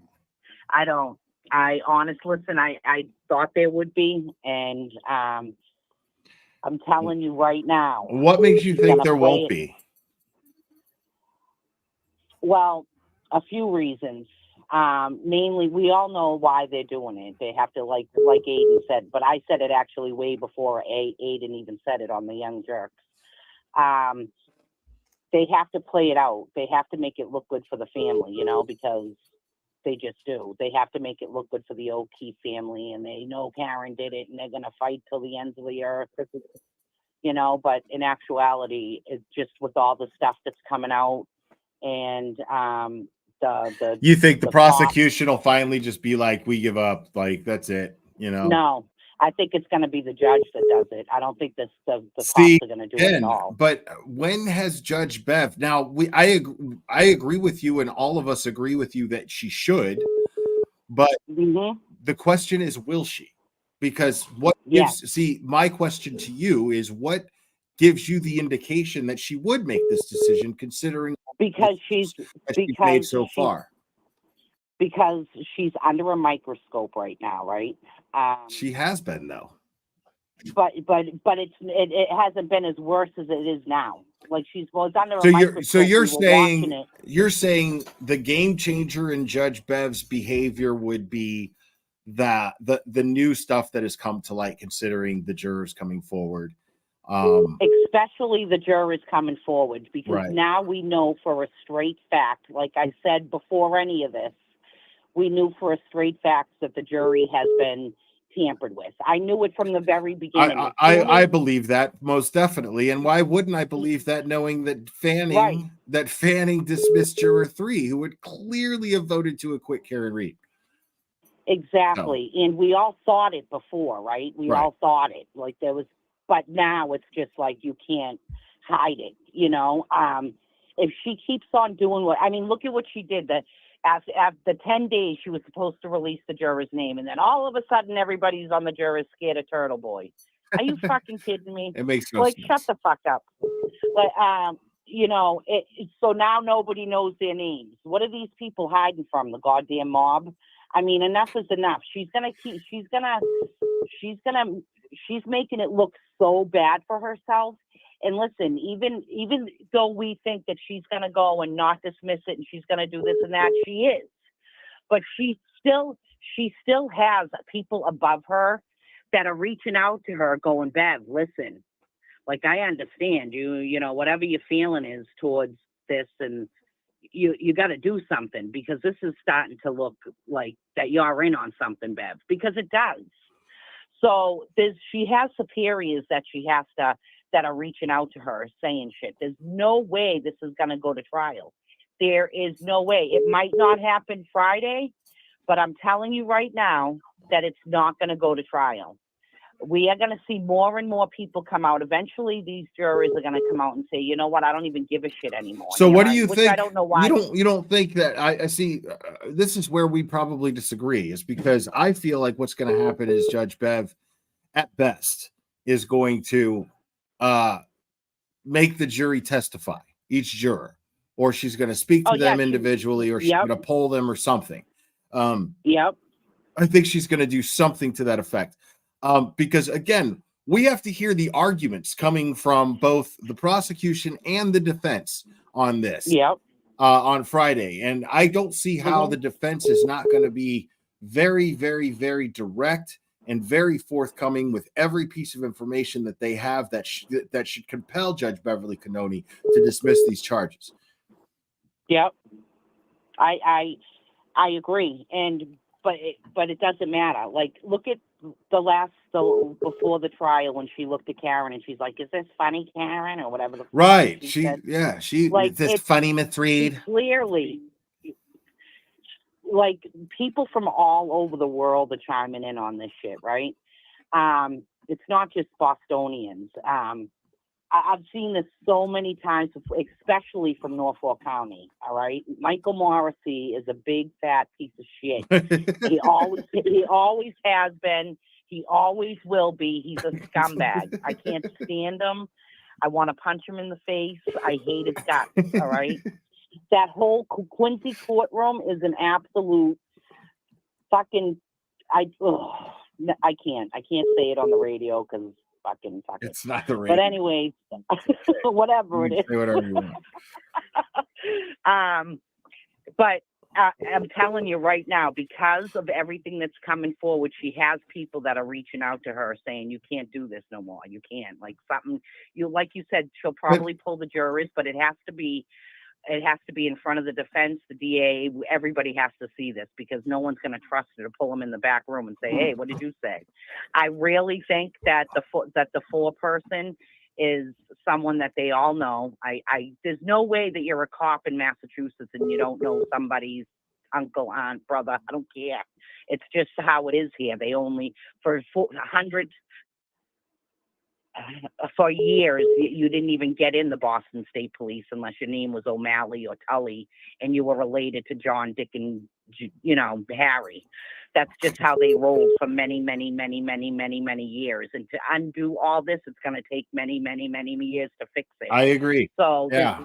there's no way. This isn't going to happen like the end of a movie where it's just like, boom, right. Okay, hey, meet the new boss, no more corruption. Right. It's not going to happen. Right. It's going to have to systematically come down piece by piece. Yeah. And that's going to take a long time.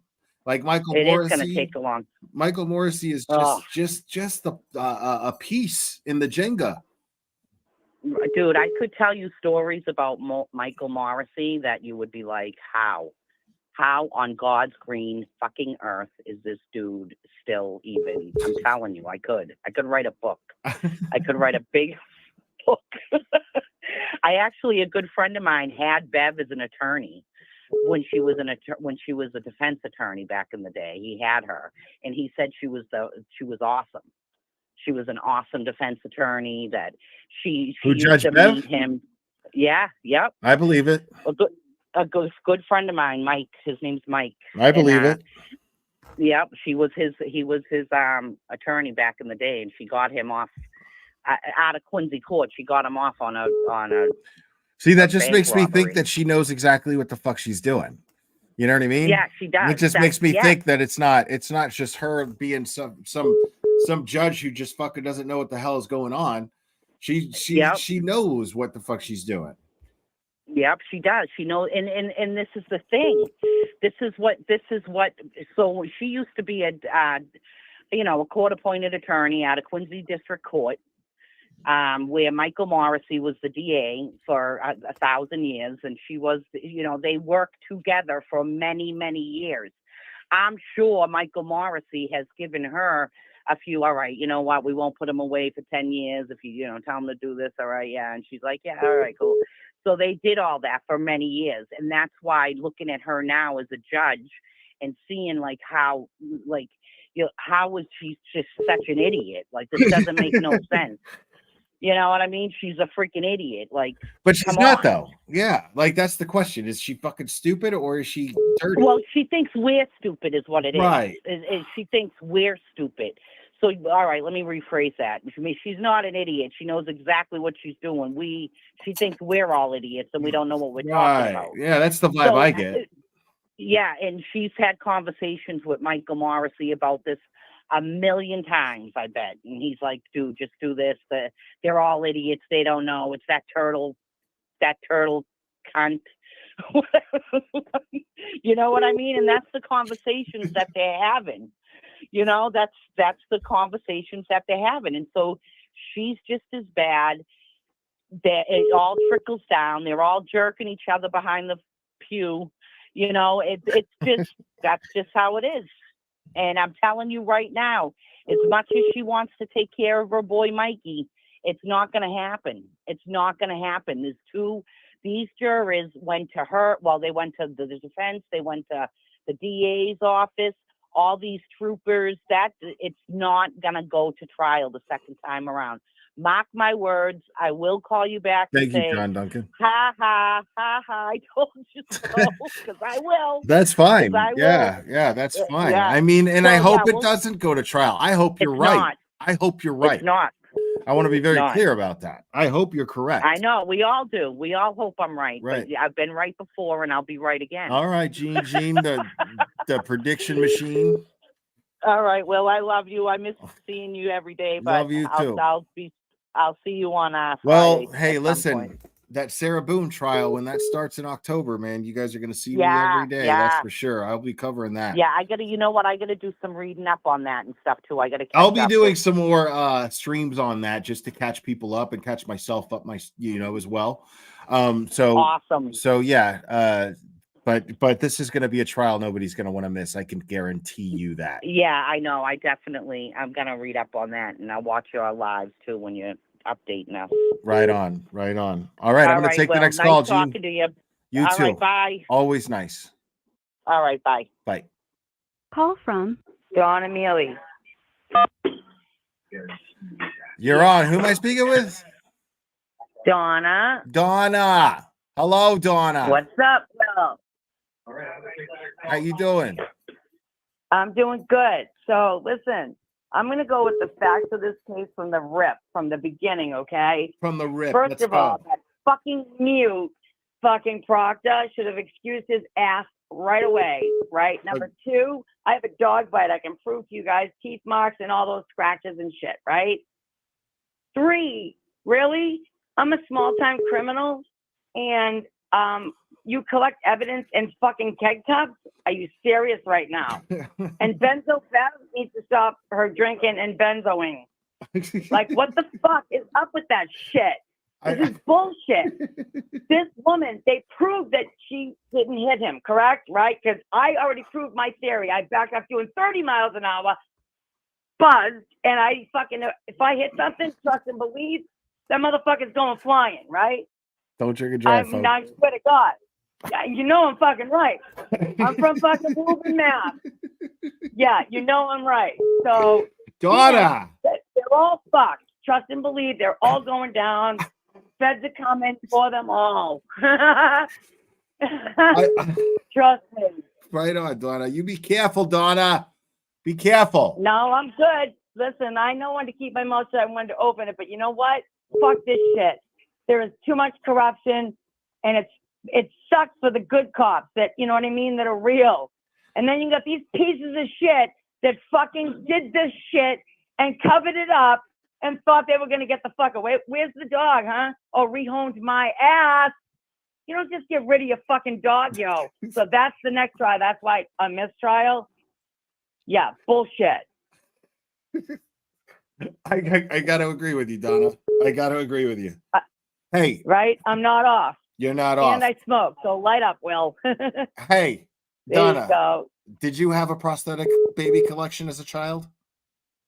Did I have what? A prosthetic baby collection as a child. I can't hear that. You're kind of breaking up. Did you have a prosthetic baby collection as a child? No. Okay, just checking. All right, thanks for calling, Donna. Bye. All right, talk to you soon.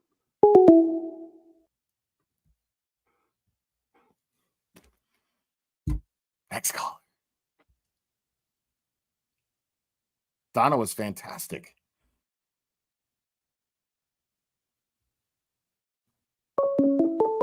Oh, here we go.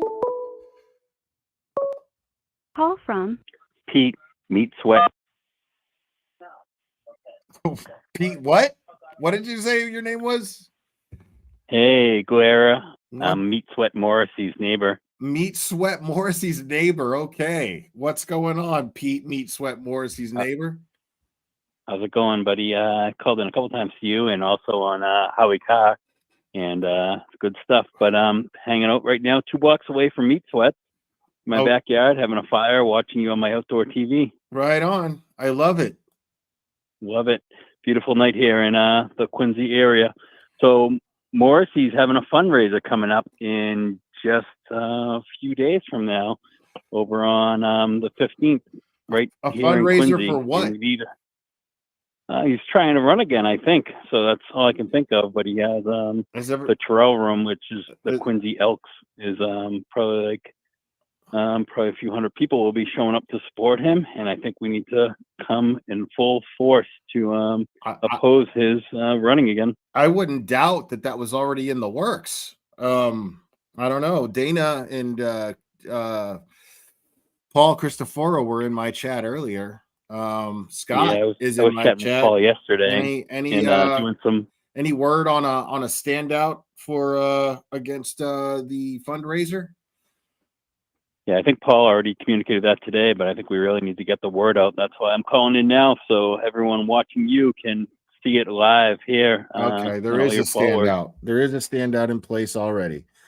Kat Randall gifted 5 memberships. Thank you. Congrats to PBR. Kat Randall actually got gifted one of their own. That never happens. Mystery singer, Mrs. Profess. Congrats, guys. And thank you, Kat. Appreciate you. Just when you thought Gene couldn't be outdone, Donna came in hot with that call there. That was pretty amazing. Yeah, Yeah, that was amazing. That was. She was like a marathon caller. Impressive. Yeah, Donna had a lot to say. I love it. I love it. All right, keep up the good fight. All We right. love you. Thanks for calling, Pete. From Love you Boston. too, buddy. All right, later, Claire. All right, bye-bye. All right, Pete. Listen, homie. Like, you had steak for dinner, bro. You had steak, dude. Okay? Yeah, I know. I love you too. That's why I gave you steak for dinner, bro. So, chill out.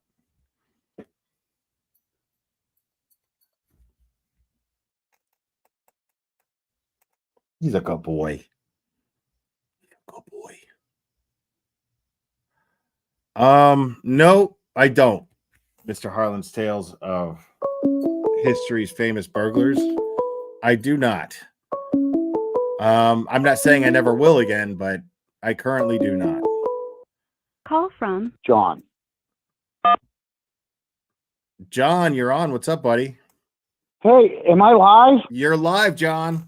Is there a 7-second delay? No, I don't know. Oh, what's up, Will? What's going on? This is John the Chicken Man. John the dude, I cannot. I'm not going to be able. John, come on. I'm the one. I'm not. Up one second, John. Chicken. You're dressed up as the chicken. Give me 1 second, John. Kelly Kell. I can't check the voicemails. I'm sorry because there's a million of them, and there's no way for me to know which one is yours. So I do apologize for that. So you dress up like the chicken, John? Out in front of the selectman's house last night.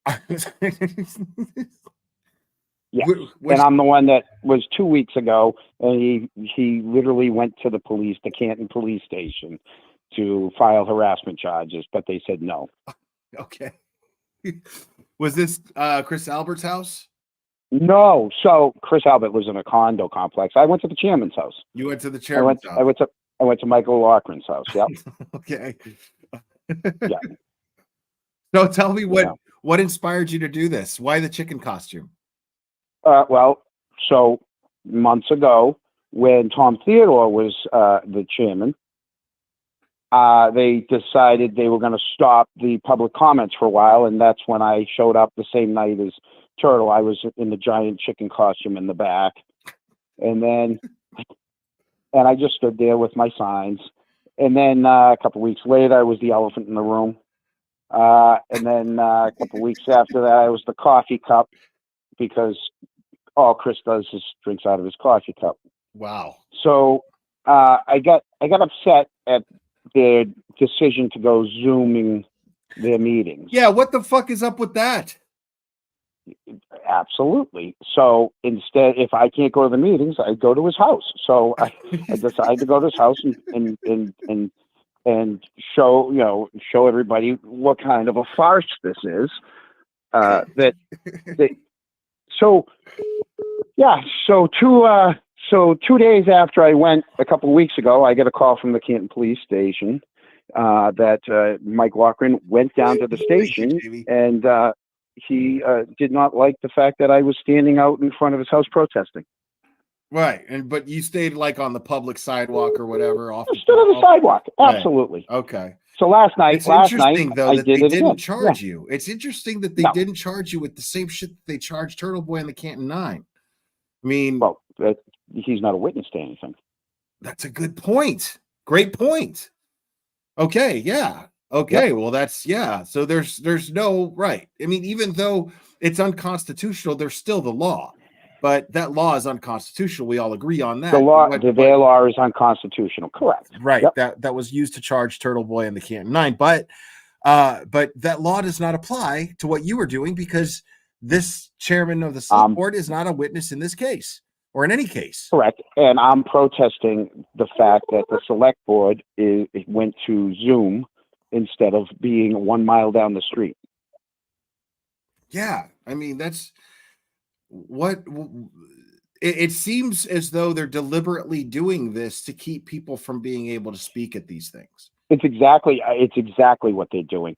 The fact that last night, and I'm just going through the video right now. I was going through the video from the Young Jerks because I was in front of his house. Yeah, I was in that. So I didn't get to watch.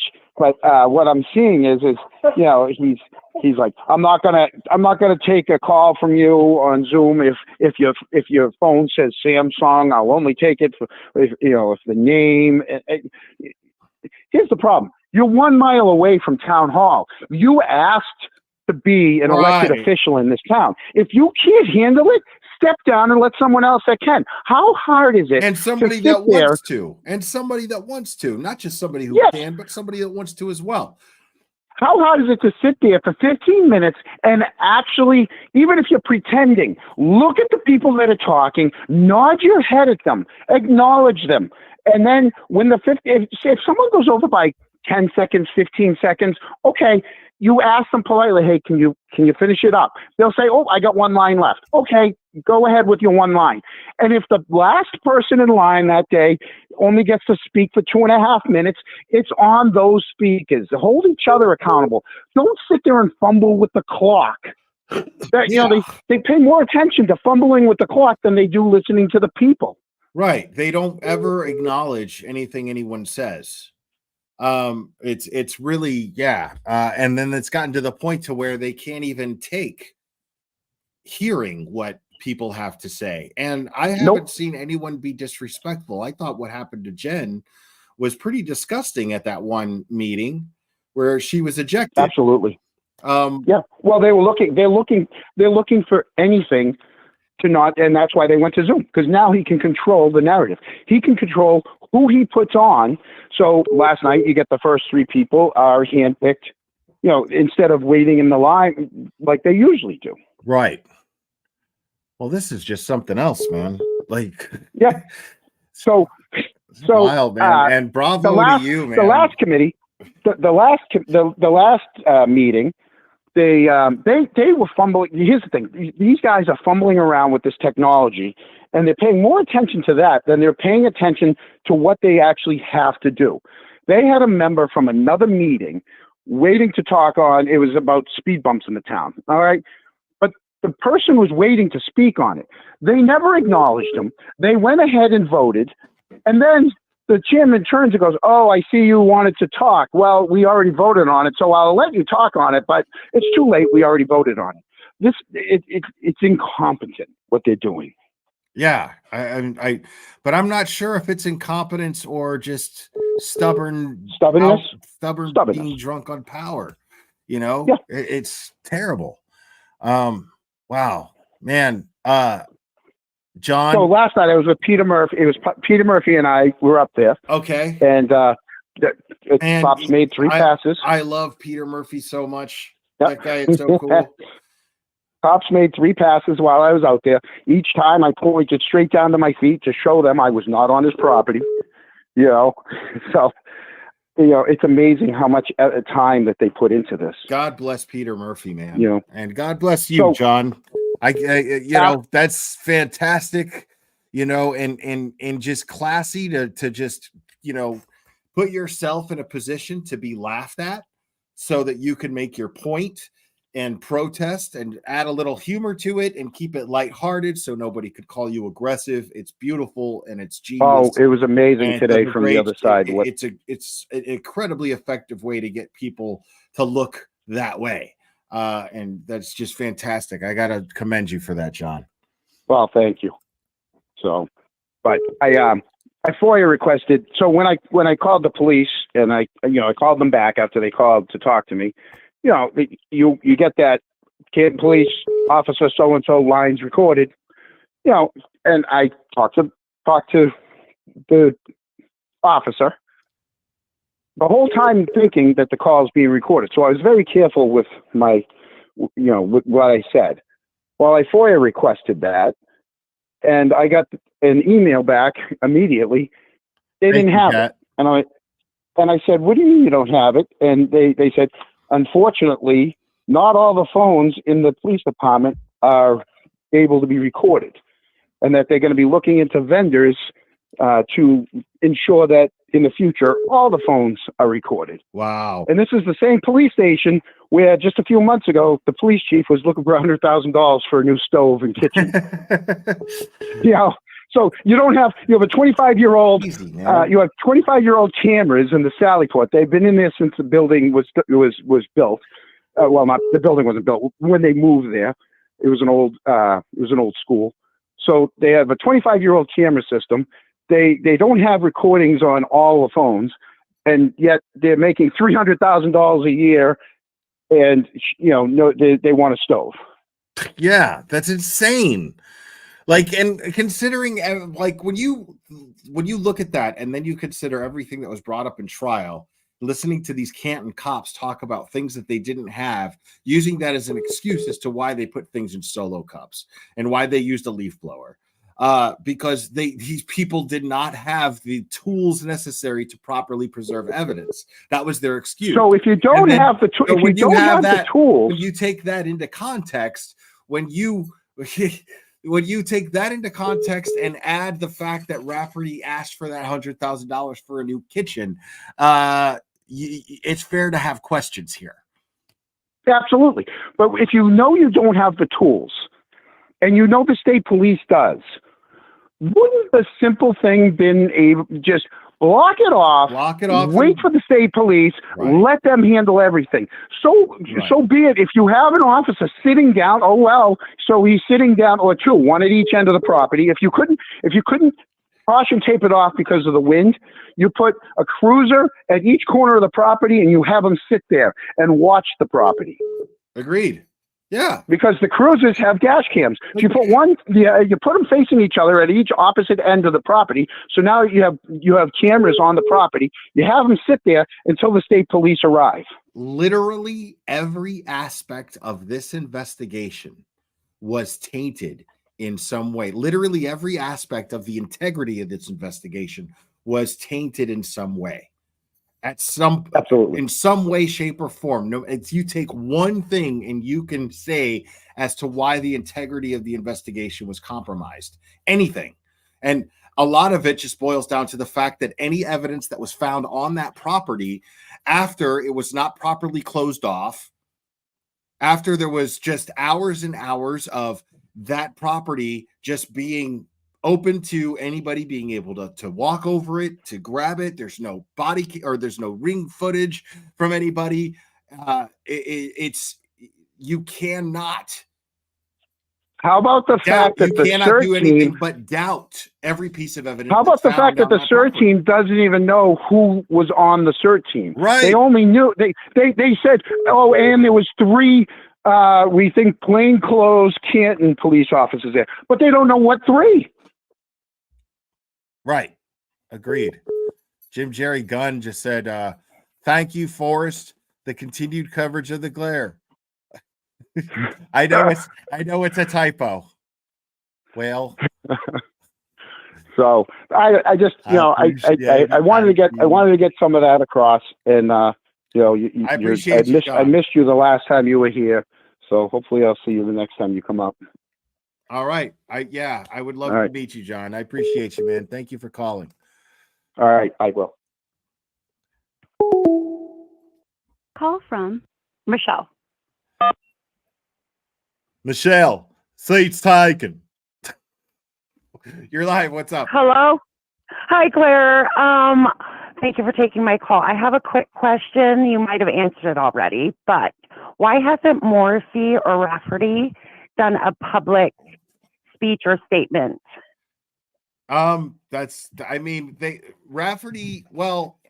Rafferty did kind of release a statement, more or less, through the chairman of the select board, because she wanted. But it was just a written statement, right? It was written, right? She wanted credit for.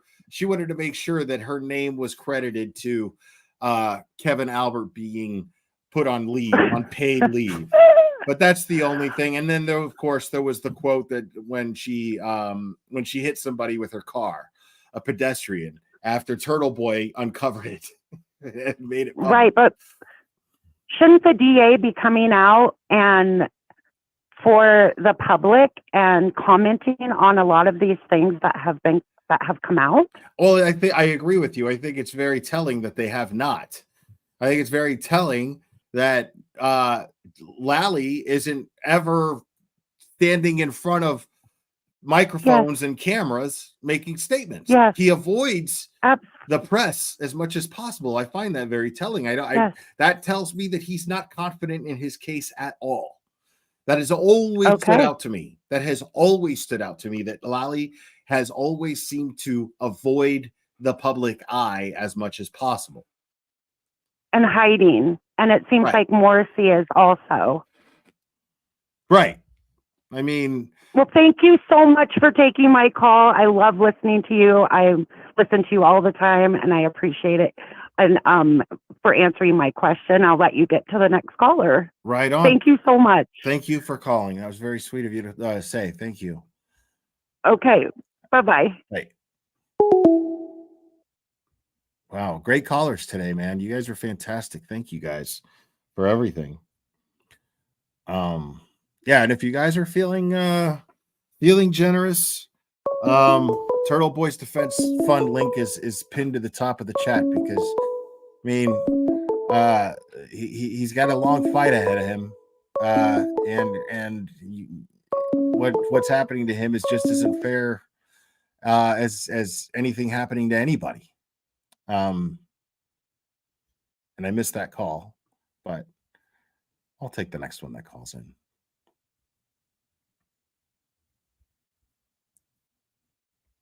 I mean, yes, and if you want to contribute to Karen Reed's Defense Fund, the link is in the description. But Turtleboy's Defense Fund is pinned specifically due to the fact that, I mean, the guy works hard to bring you guys a lot of information, a lot of reliable information, and he's been right so far. He's batted 1,000 here, so he's got a fight ahead of him, and I doubt that Bradle and Betterow are cheap. Call from. Hey, it's Pete. Pete, you're on. What's up, buddy? Hey. So, I love all these callers. You got a great show. I love it. Thank you. And so many people from up there, and I'm not up there. I'm a little further south, down along the East Coast. But we get hit with snowstorms all the time. Okay. Right? And one thing that they use in investigative tools is basically a propane a heater tube. You ever seen a Patriots game where they're sitting on the sidelines and they have these big long tubes that keep the benches all warmed up? Yes. So they don't have access to them up there? I mean, I don't know. It's actually an excellent point. But they probably just didn't think about it. When you think about the incompetence that was executed by that was perpetrated by the Canton Police Department and their end of this investigation, when it came to preserving or even collecting evidence, it was an absolute shit show. This case was completely fucked. This investigation was completely fucked from the word go. Yeah, would they abandon the crime scene at like 8:30 or 9 o'clock, something like that? Yeah. Yeah, it's insane. They left it completely, totally just whatever. Before the CERT team even had a chance to search it. They didn't even tape it off. Yeah, so then the CERT team was I call it the search team. It's easier to remember. Fair enough. The search team basically went through and they dug out the whole property, right?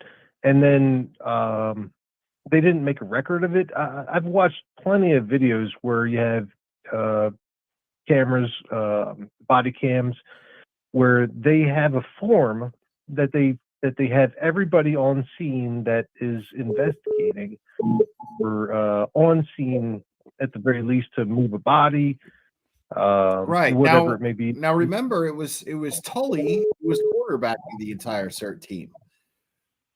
So you know, that answers a lot right there.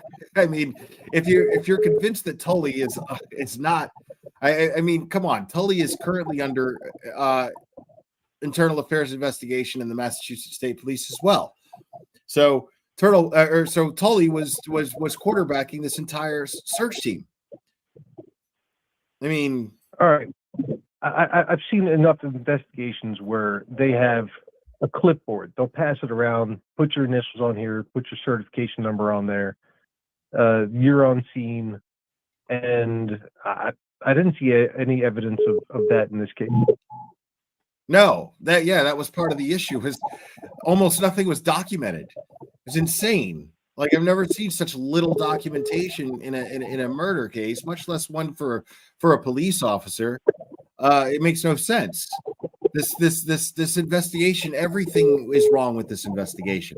When you compare it to any other investigation where we've followed a trial in the true crime community, there's never been anything like this.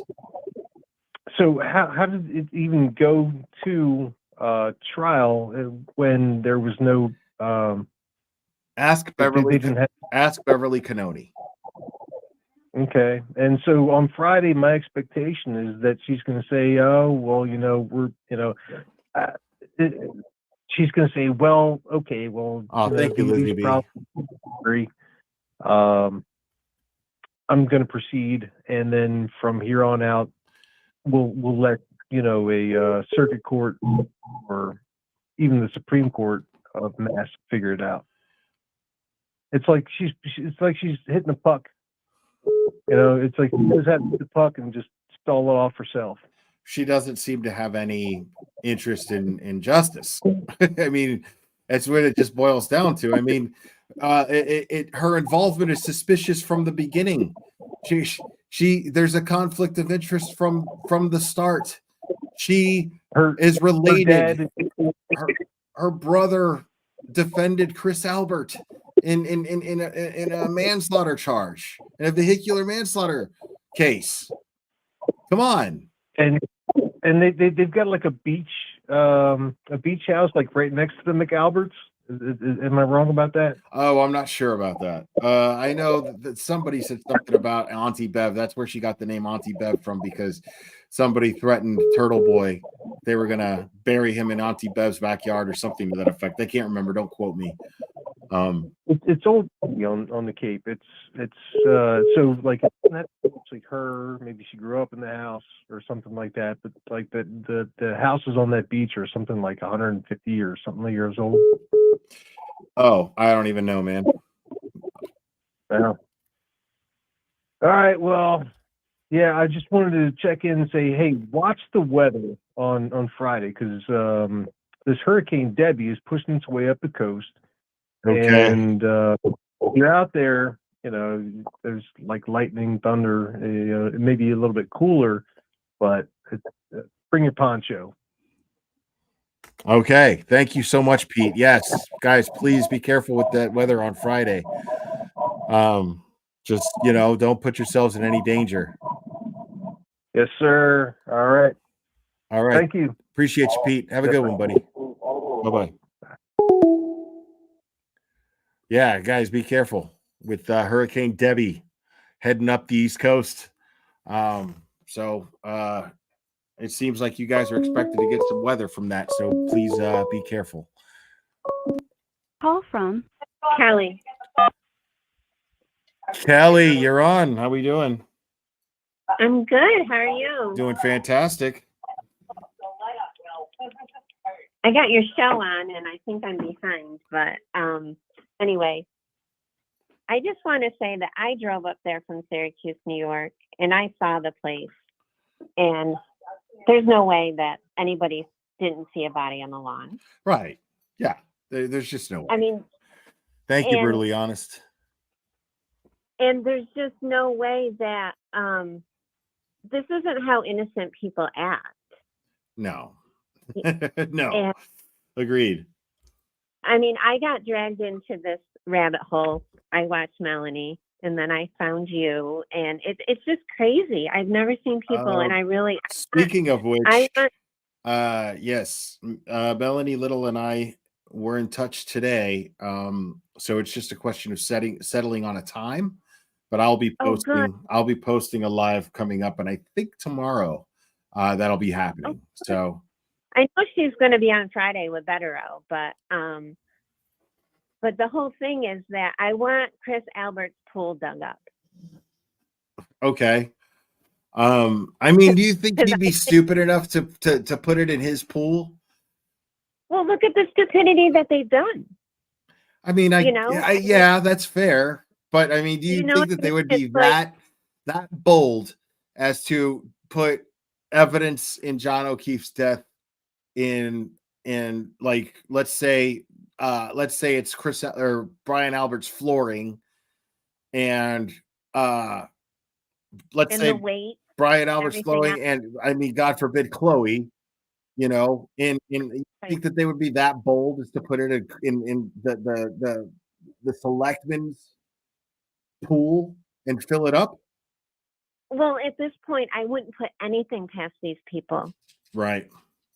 You know what I mean? I mean, they have done so many crazy things. And that night that Turtleboy was accosted outside of McCarthy's, we had just left there. We went there for dinner. Was Tim's pool. Sorry, it was Tim Albert's pool, not Chris Albert's. Oh, it was Tim Albert's Yeah. pool. Thank you, guys. I appreciate it. Yeah, I mean, that just needs to be dug up. But I still don't buy it. You know, I mean, it's still the brother of the guy. You know, I mean, it makes sense that, like, okay, well, you know, and is Tim Albert the one that Turtleboy calls the Fredo of I think so. Of the Alberts? Yeah, I think so. But I mean, it's just so, and now rumors are out that Nicole is divorcing Brian, so maybe she'll get mad and come up and start saying stuff. I don't know how even true those rumors are. Right. Yeah. I mean, yeah, I'm pretty dismissive of rumors, but because I like to focus on the facts. You know, and the stuff they're doing to Turtleboy is just downright ridiculous. Agreed. Yeah. I mean, agreed. I think that it's going to be because that's the thing is I wonder if Turtleboy's case will even go to trial. But I could tell you that Turtleboy seems very prepared to go to trial, considering his defense team right now. Right. Because both I can honestly say that I feel that that based on the behavior that I've seen from Tim Bradel as well as Mark Betterow, that they're both very passionate about what's going on here. They're both very, like, they smell a rat, you know, and they feel very passionate about it, and their hearts are definitely in this. I get every impression of that from the both of them.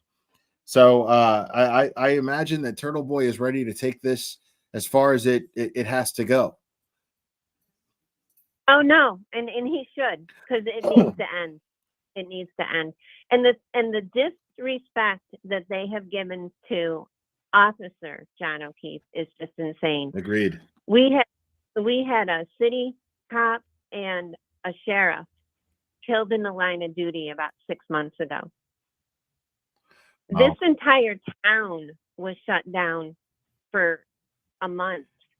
We had to bring in the state boys from Rochester and Albany to patrol our city because every single cop here was at the hospital or was at the scene. Right. You know, that's what makes it so fucking bizarre. Yeah, it's like I just don't understand any of it.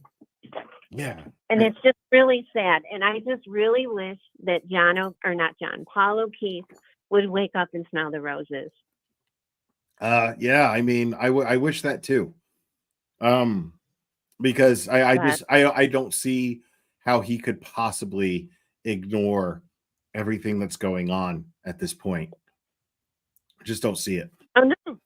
And he's just so brainwashed. I mean, the whole family is. I mean, how they would even begin to think that she did this is beyond me. Right. I mean, it's so bad. It's so bad. The whole thing is so bad, and everything that's going on with the jury now, I just don't see how you can look at this and not side-eye it and be like, "There's something very, very dirty going on here." And Bev, don't even get me going on her. I'll tell you, it's it's something. wild. It's wild. But is that innocent people don't act and lie on the stand and do what they did. No, yeah. And they're doing it. You know, it'd be one thing if they did it and it was over with and they're just going to let it go away, but they're still doing it. Yeah, agreed. Yeah. Have you watched the, it's so funny, the 2 Las Vegas cops that critiqued Proctor and Trooper Paul? I've clicked on it, but I don't. I haven't watched it, but I watched a little bit, just kind of, I just didn't pay very close attention to it. But you gotta watch it. Yeah, maybe I'll check it out. Maybe I'll review it. Yeah, it's really funny. Right on. All right. Well, thanks for calling. I appreciate you. You're great. I love you. You're the best. You're the best. Thank you. All right. All right. Have a good one. Bye-bye. Yep. Bye. All right. I'll take one more call.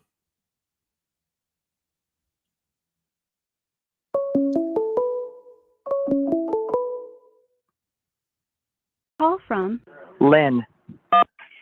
You're on, Lynn. How we doing? Good. How are you? Fantastic.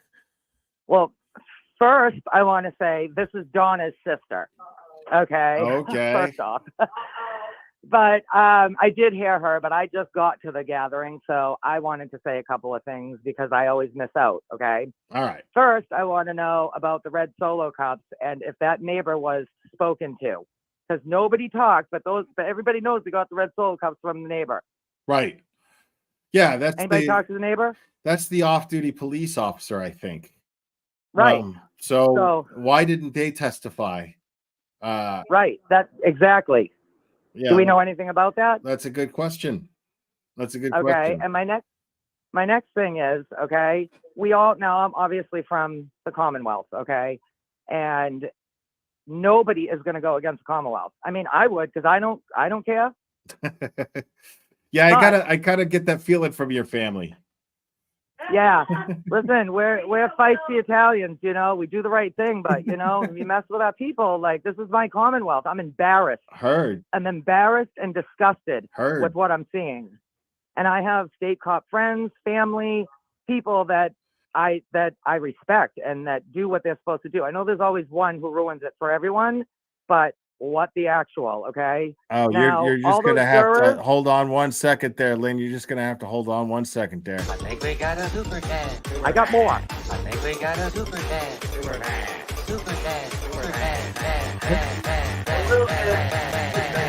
Am I on hold? I think we got a super dad. I think we got a super dad. I can't hear him. Am I on Okay, hold? there you go, Tim Blanche. Go ahead, Lynn. Go ahead, Lynn. Sorry about that. Oh my God. No, that girl, that dancer, I mean, she hurts my eyes, just so you know, okay?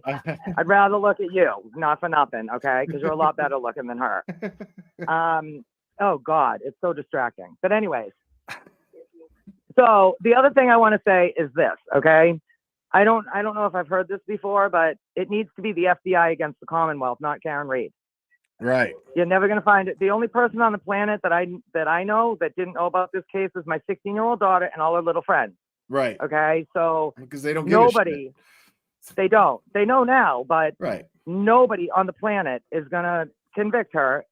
But all those jurors, they know what's right, but they don't want to. If they know that if they say not guilty, then they're saying the Commonwealth is corrupt. They're not going to. Nobody wants to do that. So it needs to be free Karen Reed and the FBI against Commonwealth. K-Mac. That's it. That's all I want to know. Does anybody else think that, or am I the only one? Because I haven't heard anybody else say this. I mean, it will be. That's the federal case.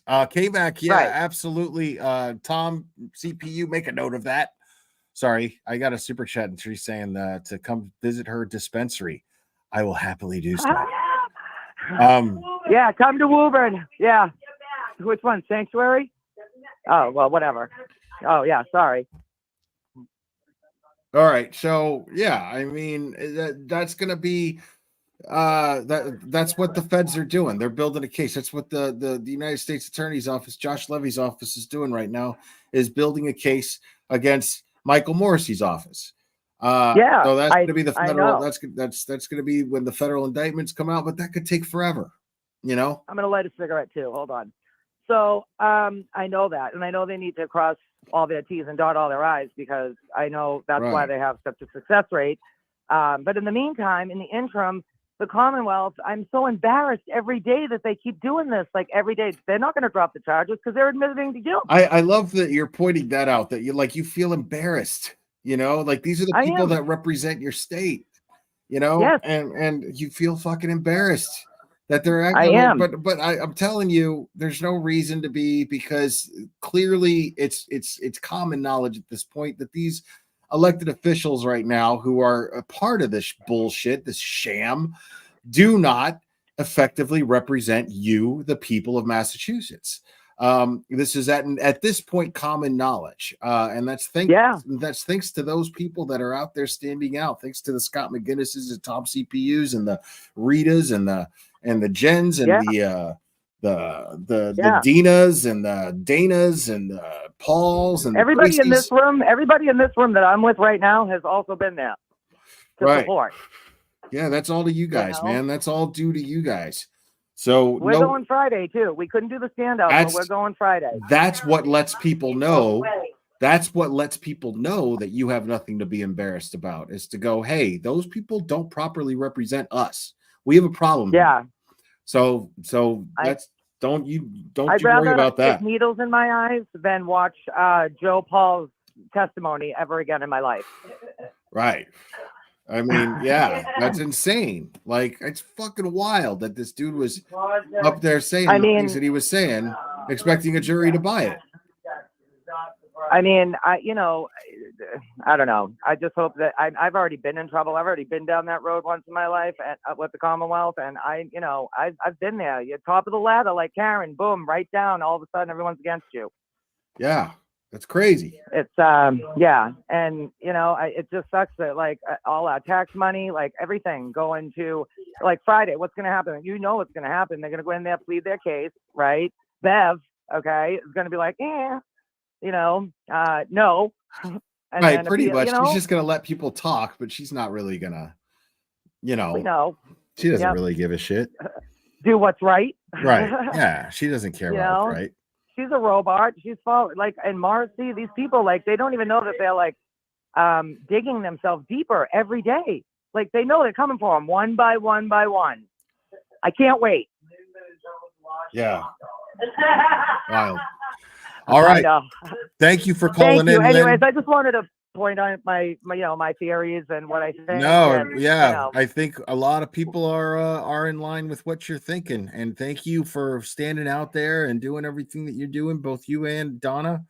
We appreciate you guys. And Lisa, thank you. We'll be there Friday, and free Karen Reed all the way. Right on. Can't wait to the FBI though. I gotta say, I can't wait. Yeah, I still have faith that that's gonna happen. I do too.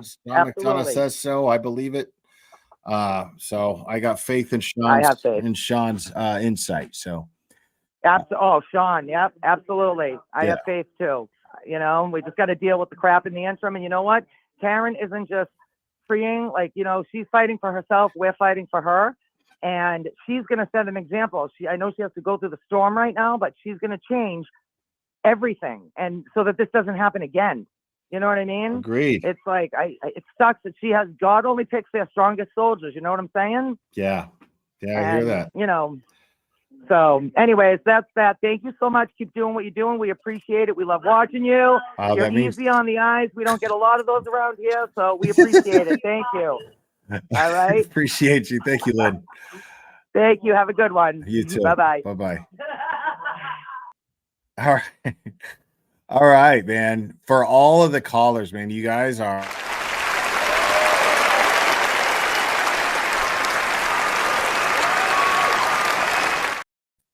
great run of callers tonight, guys. Thank you guys so much. I am going to go ahead and wrap this up, folks. I am really glad that at the last minute, thank you, Turtleboy, for posting that story, because it's important that people know about this Fanning bullshit. John Fanning, according to Turtleboy's investigations, is responsible for Juror 3 being dismissed, and that is got to be a conflict of interest. That's got to be something seriously wrong there. It screams corruption, as Turtleboy stated in his article there. So it's disgusting, and man, I gotta say, man, I'm gonna be doing this as often as I possibly can, and having callers call in, because I really enjoy talking to you guys. All you guys are just absolutely fantastic, man. You guys mean the absolute world to me. You really do. And if I can go live tomorrow, well, I am going to go live tomorrow, most likely. Again, I have to put the final touches on it, but I think I'm going live with Melanie Little tomorrow. So just be on the lookout for that post. And make sure to stop in and give it a like, and make sure to come hang out. And I will. I eventually, I'm trying to work it out. But I want to have Mike from the Young Jerks and Mazza Media on here as well. I reached out to them today, and it was really short notice. And I was hoping that they would be able to join me today, but again, it was really short notice. So you know, no hard feelings to them for not being able to work out for today, but I think we're going to try to shoot for something next week. Charlie Lynn, thank you for gifting a membership, and congrats to Curious Wendy for that. Appreciate it. And I'm definitely going to keep covering this. And there's going to be a lot of still great creators that will be covering the hearing. If this is the place where you choose to watch the Karen Reed hearing, I'm grateful and I appreciate it. But just know that there's going to be other channels that are going to be covering it, such as Melanie Little. I believe she's going to be covering it, and she's going to have some great insight, because she always has great insight, and I look forward to picking her brain when she comes here for her insight. So at the very least, if you even choose to watch it over here, at least mosey on over to her channel and give it a like on Friday while she's live. But I look forward to tomorrow, and speaking with her, because I've wanted to for a very long time. So, and also Miss Shorty, we're also in the final stages of finalizing a time for me to be on Miss Shorty's channel. I look forward to talking with her. Yeah, she's got a really great channel so far. So please make sure to give her channel a subscribe, and make sure to hit the notification button so you know when she's going live or when she's going to post a video. So anyways, guys, you guys are absolutely fantastic. I love you guys so much. And I really appreciate all the support. I really appreciate all the new subscribers. And I appreciate all the likes. Make sure to hit the like if you haven't already. You guys are absolutely fantastic. I love you guys very much, and we will do this again very soon, my friends.